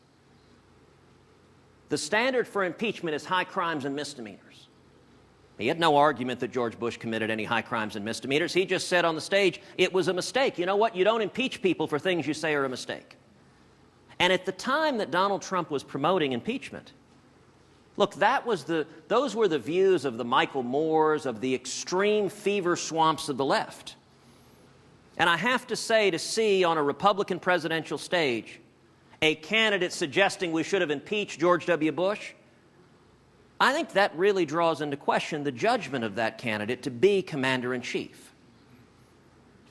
I want you to meet Pastor Travis Hayes. He's from the Redemption Church. He says he's leaning in your favor. He also likes some of Donald Trump's policies. Pastor, welcome. Good evening, Senator. Pastor. As we see more and more what appears to be more and more opposition to Christian conservative values, yes, what will you do to help protect those values if you're elected president? Well, Pastor, thank you for being here. Thank you for your ministry. You are right. We are seeing an assault on Judeo-Christian values. We're seeing an assault on religious liberty. And we need a president who will stand up unambiguously and protect those values. You know, if you look at life, if you look at marriage, if you look at religious liberty, all three are intertwined. And, you know, one of the dynamics you all have noticed in a Republican primary is every Republican candidate says they support life, marriage, religious liberty. That's what you say when you're running as a Republican candidate for president. My suggestion, Pastor, is don't listen to what any of us say. Instead, follow the biblical test. You shall know them by their fruits. Ask of any candidate, don't tell me you're pro-life. Tell me what you've done to defend the right to life. So, for example, before I was in the Senate, I was the Solicitor General of Texas, the chief lawyer for the state in front of the U.S. Supreme Court. We brought together a coalition of states before the U.S. Supreme Court defending the federal ban on partial birth abortion, and we won 5-4. We brought together another coalition of states defending New Hampshire's parental notification law, and we won unanimously. And in Texas, when the state legislature passed a law banning taxpayer funding going to Planned Parenthood, a federal district court struck down that law. And I personally argued the appeal in the Court of Appeals. We won unanimously, reinstating that law and defunding Planned Parenthood. So on the question of life, a record matters. Likewise on marriage. You know, in June of last year, we saw a decision from the Supreme Court that was nothing short of tragic. Now, several of the Republican candidates, when that decision came down, put out statements that essentially said, it is the settled law of the land. We must accept it, surrender, and move on. Those are almost word for word the talking points of Barack Obama. I think there's something really wrong when Republican candidates are echoing the talking points of Barack Obama. I'll tell you, my view is very different. I think that decision was fundamentally illegitimate. It was lawless. It was completely inconsistent with the Constitution, and it will not stand. And then on religious liberty. Religious liberty for me has been a lifelong passion. I have spent the last 2 decades of my life fighting to defend religious liberty. When I was Solicitor General of Texas, we defended the Ten Commandments Monument. It stands on the state capitol grounds. We went to the U.S. Supreme Court, and we won 5-4 upholding the Ten Commandments. We defended the Pledge of Allegiance, the words, one nation under God. We went to the U.S. Supreme Court. We won unanimously. And then in private practice, one of the cases I'm most proud of is I represented over 3 million veterans pro bono for free, defending the Mojave Desert Veterans Memorial. This is a lone white Latin cross. It was erected over 70 years ago to honor the men and women that gave their lives in World War I. The ACLU sued, arguing that you could not display a cross on public land. They won in the district court. They won in the Court of Appeals. The court ordered a giant sack to be placed over the Veterans Memorial with a chain and a padlock at the bottom. And I represented 3 million veterans before the U.S. Supreme Court defending the Mojave Desert Veterans Memorial. And we won 5-4. This, for me, is a life passion. And, you know, one of the things we've done, the media often belittles threats to religious liberty. They say they don't exist, they're not real. So we've hosted big religious liberty rallies, one in Iowa, one here in South Carolina at Bob Jones University, where we brought in heroes, ordinary people, a florist, a baker, a T-shirt salesman, a soldier, a fireman, to tell their stories, how they stood for faith and they were persecuted. I would commend to you, Pastor, and anyone else that wants to see them, if you go to our website, it's tedcruz.org. You can watch these stories and they will uplift you, they will inspire you. How people made a decision, do I honor my faith or do I give in to the government and be persecuted? And they chose to honor their faith instead. And so when it comes to religious liberty, if I'm elected president, I intend on the first day in office to instruct the U.S. Department of Justice and the IRS and every other federal agency that the persecution of religious liberty ends today. I want you to meet, this is Dr. Amir Agha. He works nearby in Anderson, South Carolina. He says he's an independent. He's going to vote in the Republican primary on Saturday, but he's still undecided. Doctor? Good evening, Senator. Good evening. We know the oil market is in big mess. Yes. I would like to know your opinion on Saudi Arabia's relationship with U.S. As the oil pricing is going down, and OPEC has done nothing to stabilize the oil prices, and that is affecting the economy. Recently, Russia, Venezuela, Qatar, and Saudi Arabia reached an agreement to freeze the oil production instead of reducing it. So let's assume for a minute that you are the President of the United States. Would you continue your alliance with Saudi Arabia? Well, listen, our relationship with Saudi Arabia is, as you know, fraught with complications. They have been allies at times, but at times the kingdom has been funding radical Islamic terrorism. They have been paying off the wolves in hopes that they will devour others rather than devour the monarchy. And I think we need to hold our friends to account that friends do not fund jihadists that are seeking to murder us. And when it comes to Saudi Arabia, we need to have real scrutiny and real pressure. Now, I'll tell you, when I have traveled abroad and met with heads of state and foreign ministers and defense ministers, over and over again, what they say right now is it's hard to be friends with America. They say, where is America? America doesn't stand by their friends. That needs to change. Now, with respect to Saudi Arabia is part of OPEC. It's a cartel. They are not seeking our interests. They're seeking their monetary interest. I think what we ought to be doing when it comes to energy is two things.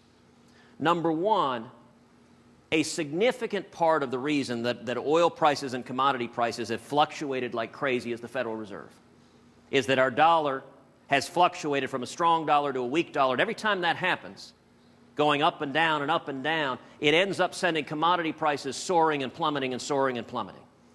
And in my view, we need to, number one, audit the Federal Reserve, and number two, move to a rules-based monetary policy, ideally tied to gold, because when it comes to the dollar, we don't want a weak dollar, we don't want a strong dollar.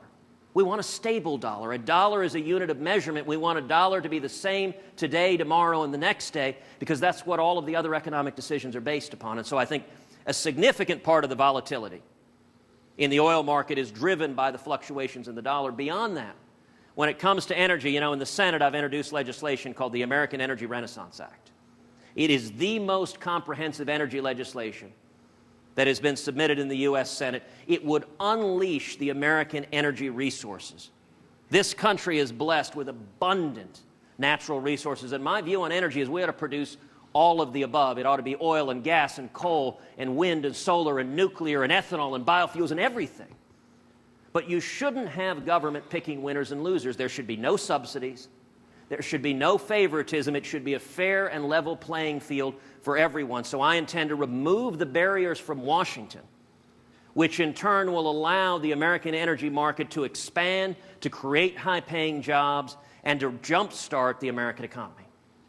Thank you very much for your question. This is Julie Hershey. She's president of a local nonprofit. She says she's committed to voting for you on this Saturday, so you already have her vote. So don't blow it. Don't blow it here. Julie? I don't think he can. Okay, good. Senator Cruz, thank you for taking my question. Thank you. In order to prevent future controversy and possible litigation, will you please justify constitutionally your legal right to be President of the United States as it relates to your natural-born status? Sure, I'm happy to, Julie. Thank you for that question. The law under the Constitution and federal law has been clear from the very first days of the Republic. The child of a U.S. citizen born abroad is a natural-born citizen. What the Constitution requires is for anyone to be president, they have to be a natural-born citizen. So if you or I travel abroad and we have a child overseas, that child is a U.S. citizen by virtue of birth. That's true if U.S. service members are traveling abroad, if they're defending this country. Bobby mentioned before he had a couple of deployments. If he had a child overseas, that child is a natural-born citizen by virtue of the child's parents. Likewise, if American missionaries are traveling overseas, their children are natural-born citizens. That's why John McCain was a natural-born citizen, even though he was born in Panama, because his parents were U.S. citizens. That's why George Romney, Mitt Romney's dad, was a natural-born citizen, even though he was born in Mexico when his parents were Mormon missionaries. And so the law is straightforward. Indeed, the very first Congress, which consisted of many of the framers of the Constitutions, the authors of the Constitution, wrote the very first laws on citizenship. And they explicitly defined the child of a U.S. citizen born abroad as a natural-born citizen. Now, my mother was born in Wilmington, Delaware. She is a natural-born citizen. I was born in Canada, as you have heard by now. I've heard that. But I was a citizen by birth by virtue of my mother's citizenship, so I've never been naturalized. I've never breathed a breath of air on this planet when I was not a U.S. citizen. It was the act of being born that made me a U.S. citizen. So under the law, the question is clear. There will still be some who try to work political mischief on it, but as a legal matter, this is clear and straightforward. There are some, just to follow up, some legal scholars who say Donald Trump would have standing to bring a lawsuit. Is that something you would welcome, just to put it to bed once and for all? Look, you can never write off the possibility of Donald Trump suing you. He is welcome to file whatever lawsuit he likes. That lawsuit would not succeed. It is not a meritorious lawsuit. If he wants to file a lawsuit, he can file it and lose. But the legal merits of the matter are clear. We're going to take a short break. We're going to have more questions for Senator Cruz. When we come back, more questions from the voters. We'll be right back.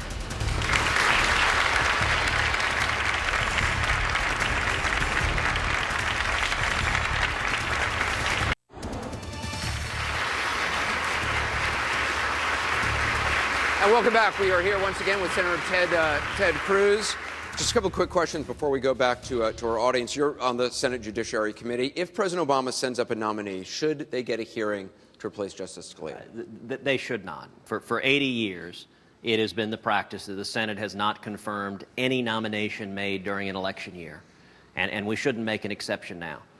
You know, it was interesting, Anderson. Should they get a hearing, though? I don't think they should, because it's not about the particular nominee. I think that hearing would end up very politicized. And I don't think it'd be fair to the nominee. I think this is a matter of policy, that during a lame duck period, we should not be confirming a Supreme Court nomination, particularly, you look at Justice Scalia's passing. Justice Scalia was a lion of the law. He was someone I knew for 20 years. He was brilliant. He was principled. He single-handedly changed the course of American law. I've said before, like Ronald Reagan was to the presidency, so Justice Scalia was to the Supreme Court. And his passing leaves a huge void on that court. And this court, this nomination, has the potential to dramatically shift the balance of power of the court. And so I believe we should have, we have an election coming up in November. I think 2016 should be a referendum on the Supreme Court. And it was striking, the last Republican debate occurred the same day that we learned Justice Scalia passed. And I think that shifted, it really made people focus on the gravity of the stakes here. You mentioned before the new poll today that has us in first place nationwide. It's the first time Donald Trump has not been in first place in many, many months. And I think this is an important reason why, that people were looking at that stage and saying, who do I know beyond a shadow of a doubt would nominate and fight to confirm principled conservative jurists who would defend the Constitution? I mentioned before, in answer to the pastor's question, the cases that I've litigated defending religious liberty, defending life. Almost all of those were 5-4. We are one liberal justice away from the Supreme Court striking down every restriction on abortion that's been put in place the last 40 years. We are one liberal justice away from the Supreme Court writing the Second Amendment out of the Constitution. We are one liberal justice away from the Supreme Court ordering Ten Commandments monuments to be torn down, ordering veterans memorials to be torn down, and undermining our fundamental religious liberty. And I think one of the most important questions in this election is who understands and is prepared and committed to fight for principled Supreme Court justices who will follow the Constitution. And I got to tell you, Anderson, I cannot wait to stand on that debate stage with Hillary Clinton and Bernie Sanders and take it to the American people. Their vision of the Supreme Court and the Constitution is a Supreme Court that mandates unlimited abortion on demand, that takes away our Second Amendment right to keep and bear arms, that takes away our religious liberty. I don't think that's what the American people believe in. But we ought to take it to the election, and if the Democrats want to nominate a liberal, they need to win the election. I don't believe they're going to do it. And one of the reasons conservatives, I think, are uniting behind my campaign is they're coming to the conclusion that I have the experience, the background, and the commitment to the Constitution to make that case against Hillary Clinton and Bernie Sanders, and then to follow through and put principled jurists on the court. Donald Trump, Marco Rubio, both have said you've lied, that you're a liar. Are they lying about that? I got to say, Anderson, this is a strange election season in many ways. Both Donald Trump and Marco Rubio are following this pattern, that whenever anyone points to their actual record, to what they've said, to what they've voted on, to what they've done, they start screaming, liar, liar, liar. I mean, it is the oddest thing. I can't think of any precedent in any previous Republican presidential election. Now, from my end, I have not and will not respond in kind. If they want to engage in personal insults, if they want to go to the mud, I'm not going to say the same thing about them. I think the people of South Carolina deserve more than people just throwing mud at each other. But, look, let's take, for example, the debate on Saturday. So I mentioned on Saturday on the debate stage that Donald Trump, for 60 years of his life, has described himself as very pro-choice, as supporting partial birth abortion, as, quote, pro-choice in every respect. And I mentioned that even now, Donald Trump supports taxpayer funding for Planned Parenthood. And his response was to bellow, "Liar, liar." And he said, "When did I ever say that?" And I responded, I said, "Well, when we were debating defunding Planned Parenthood, I was leading that fight. You opposed me, and you said on national television, you think Planned Parenthood does wonderful things." And then Anderson, Donald proceeded to say on the debate stage once again, he thinks Planned Parenthood does wonderful things. The very thing he called me a liar for, he agreed with on the stage. A few minutes later, we had an exchange with Marco Rubio. And listen, I like Marco. He's charming. He's a friend of mine. He's very, very talented. But what I said, and my focus is on record and substance and issues and vision for this country. I think that's what the voters are interested in. But I made 3 statements about Marco's immigration record during the debate. I said, number one, Marco right now supports granting citizenship to the 12 million people who are here illegally. Now, that is a fact. He said that on the debate stage 2 or 3 debates ago. In fact, on Meet the Press with Chuck Todd just a few weeks ago, Marco said we should grant citizenship to people here illegally even if they have criminal convictions. He said that on national television looking into the TV camera. The second thing I said is I said when he was in Florida, he supported in-state tuition for illegal immigrants. That's a fact. That is his legislative record. And the third thing I said is I said that he went on Univision and in Spanish said that he would not rescind the president's illegal executive amnesty on his first day in office. If I am elected president on the first day in office, I intend to rescind every single illegal and unconstitutional executive action. Now, in response to that, Marco followed the same strategy as Donald. He just screamed, "Liar, liar, liar." He didn't actually dispute any of the substance. You remember what he said at the same time was, "Well, how would you know what I said on Univision? You don't speak Spanish." Well, Marco was incorrect on that. But look, truth matters. Every one of these issues, Donald and Marco are on video on national television stating their positions, and just yelling liar doesn't make it so. And I would note, by the way, if Marco is right, that I'm lying, then I'll tell you who else has to be lying. Jeff Sessions has to be lying. Mike Lee has to be lying. Mark Levin has to be lying. Rush Limbaugh has to be lying.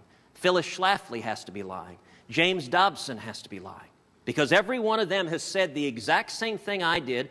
Most of those folks haven't endorsed me. They're not supporting me. But they've spoken the truth, and it cannot be. Look, one of the things I love about the people of South Carolina is how seriously they take their responsibility to vet the candidates. So you can go to our website, watch the video, and see Marco and Donald stating their positions. And I'm going to continue focusing on issues and record, and just yelling insults and liar is not a response when you want to run away from your record. Let's get more questions from voters. This is Robert Tucker. He's a lawyer. He says he's still deciding between you and Senator Rubio. Robert, welcome. Hey, Robert. Hello, welcome back to Greenville. Thank you. From time to time, we see articles written in the paper or on television that you don't get along with some of the Republican senators, your colleagues in Washington. If you're going to have a problem with them, what are you going to say to them as president to get them on board so that we can get legislation passed?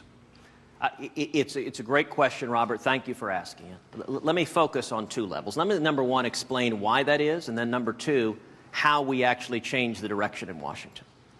The reason why that is simple. It's not that I speak with a lack of civility or respect. I mean, you've seen in this presidential campaign, as other people insult me, impugn my integrity, I don't respond in kind. I try very much, the Bible talks about if someone treats you unkindly, repay them with kindness. It's like heaping coals on top of their head. That has been the standard I've tried to follow. That's how I've approached it in the Senate. So I have not attacked or insulted my colleagues in the Senate, Democrat or Republican. Even if I disagree with them on the issues, I'll tell you why they say Ted is unlikable in Washington. Because I'm actually honoring the commitments that I made to the men and women who elected me. So, for example, on Planned Parenthood, I led the fight for us to use the budgetary power of Congress to stop giving $500 million to Planned Parenthood. What Republican leadership wanted to do is have a show vote, lose the show vote, and then fund all of Obama's agenda, including Planned Parenthood. And so what's unlikable is when you stand up and say, how about we do what we said we would do? Likewise, when I stood up and led the fight against Obamacare, they said that was unlikable. When I stood up and led the fight against the Rubio-Schumer amnesty bill, they said that was unlikable. You know why? Because all the money in Washington, all the lobbyists in Washington wanted amnesty. If you look at K Street, if you look at the special interest, if you look at Wall Street, amnesty they think is great. It's cheap labor.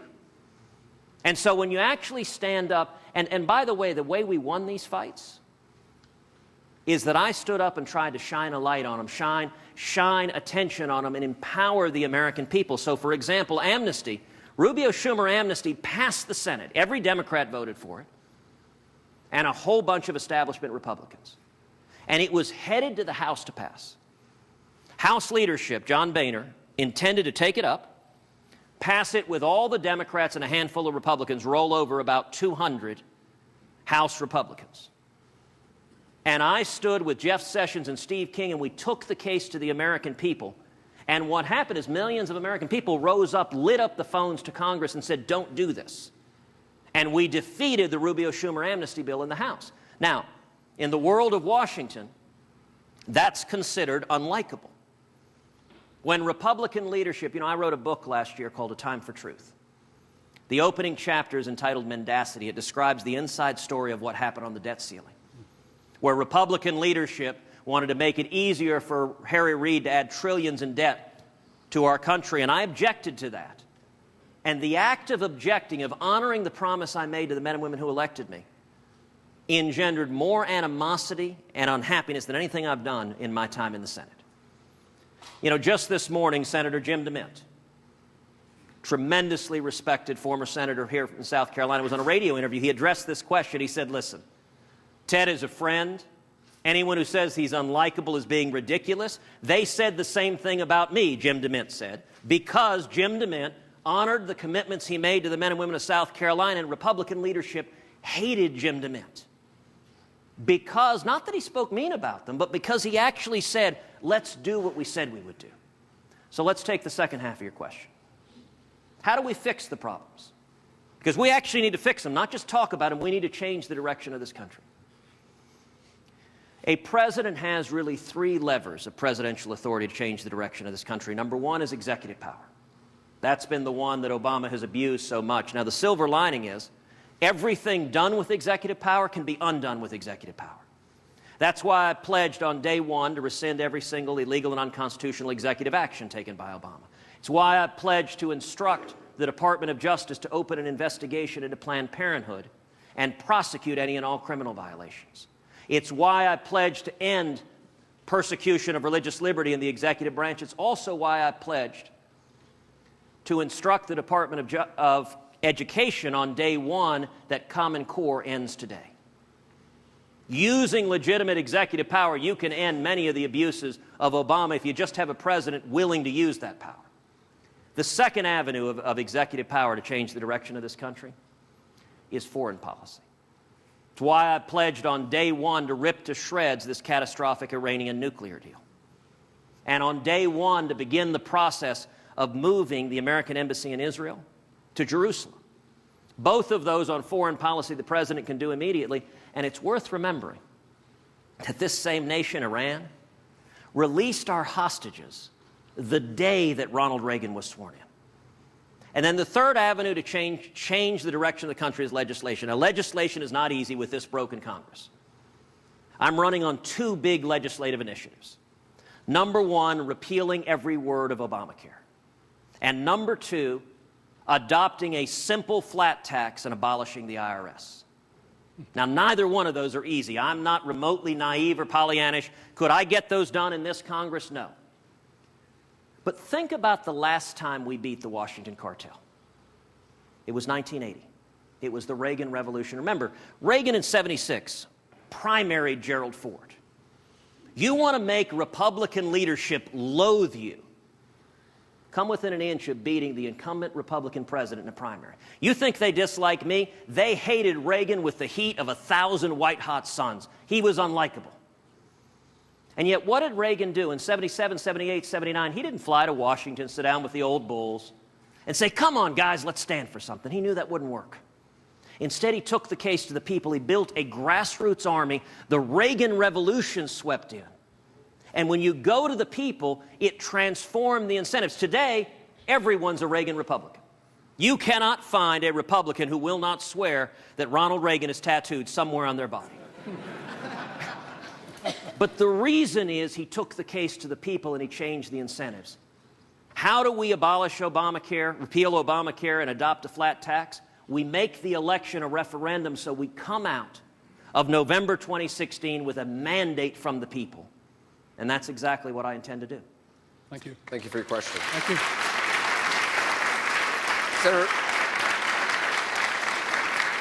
this is Susan Harvey. She's a local travel agent. She's still undecided. Susan? Good evening, Senator. Hi, Susan. Hi. If you're elected, what position in your cabinet would be the most important to fill first, and why? That is a very good question. I would say it would be a three-way tie between Secretary of State, Secretary of Defense, and Attorney General. And I think all three are critically important. Listen, state and defense. When it comes to defense, we need to start rebuilding our military immediately. When it comes to state, we have abandoned our friends and allies nationally, and we need to. It's part of the reason I mentioned before, ripping to shreds the Iranian nuclear deal and moving the American embassy to Jerusalem. Both of those are within the power of the president, but they're also powerfully symbolic. You know, moving the embassy to Israel tells Israel, it tells all of our allies, it tells our enemies, America's back. You know, Obama in his opening weeks, he sent back the bust of Winston Churchill to the United Kingdom. If I'm elected president, Winston Churchill is coming back to the Oval Office. So as Secretary of State, we need someone strong, someone who defends this country, someone who represents this country. Look, I'm not in the position right now to be naming cabinet appointments, but I'll tell you, a Secretary of State in a Cruz administration would be someone like John Bolton, would be someone who is strong, who defends this country, who stands by our allies and stands up to our enemies. And then looking at Attorney General. Attorney General, the lawlessness of the Obama administration has been one of the saddest legacies. And you know one of the most revealing aspects? I mean, Anderson, if you ask reporters in Washington, off the record, you get them at the bar having a couple of drinks, and you say, is Hillary going to be indicted? Inevitably, the answer they give you is they say, well, it depends on if the Obama White House decides they want to throw her overboard. If they decide politically they want to keep her, then no, she won't be indicted. And if they decide they're done with her, she will. Now, how sad is it that the media accepts as a given that whether someone is prosecuted under the criminal laws depends on what some political hack in the West Wing thinks? You know, I used to be an associate Deputy Attorney General at the U.S. Department of Justice, and I spent 5.5 years as Solicitor General of the state of Texas. Law enforcement and the administration of the law is critically important, and I give you my word that the Attorney General in my administration will be blind to party or ideology. It will not be a partisan position. Instead, the only fidelity of the Department of Justice will be to the laws and the Constitution of the United States. That's the way it's meant to work. Senator, we've got a few minutes left. Do you want to tell me what reporters you're having drinks with in D.C.? I guess not. What's your favorite cocktail? I'm a Scotch man. Scotch. I understand you're also kind of a night owl. What do you do late at night? Do you watch television? Do you have a guilty pleasure? Are you reading something now? Look, back when I wasn't running for president, I would watch TV. I used to remember what that was like. I'm a huge movie buff. I love movies. I like video games.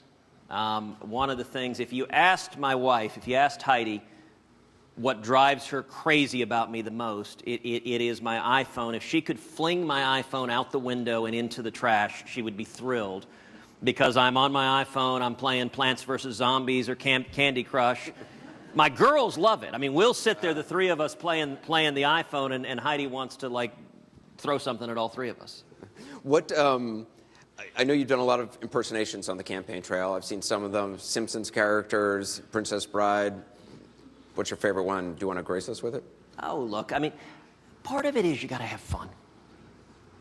You know, a lot of times I get the questions in town halls, how do Republicans reach young people?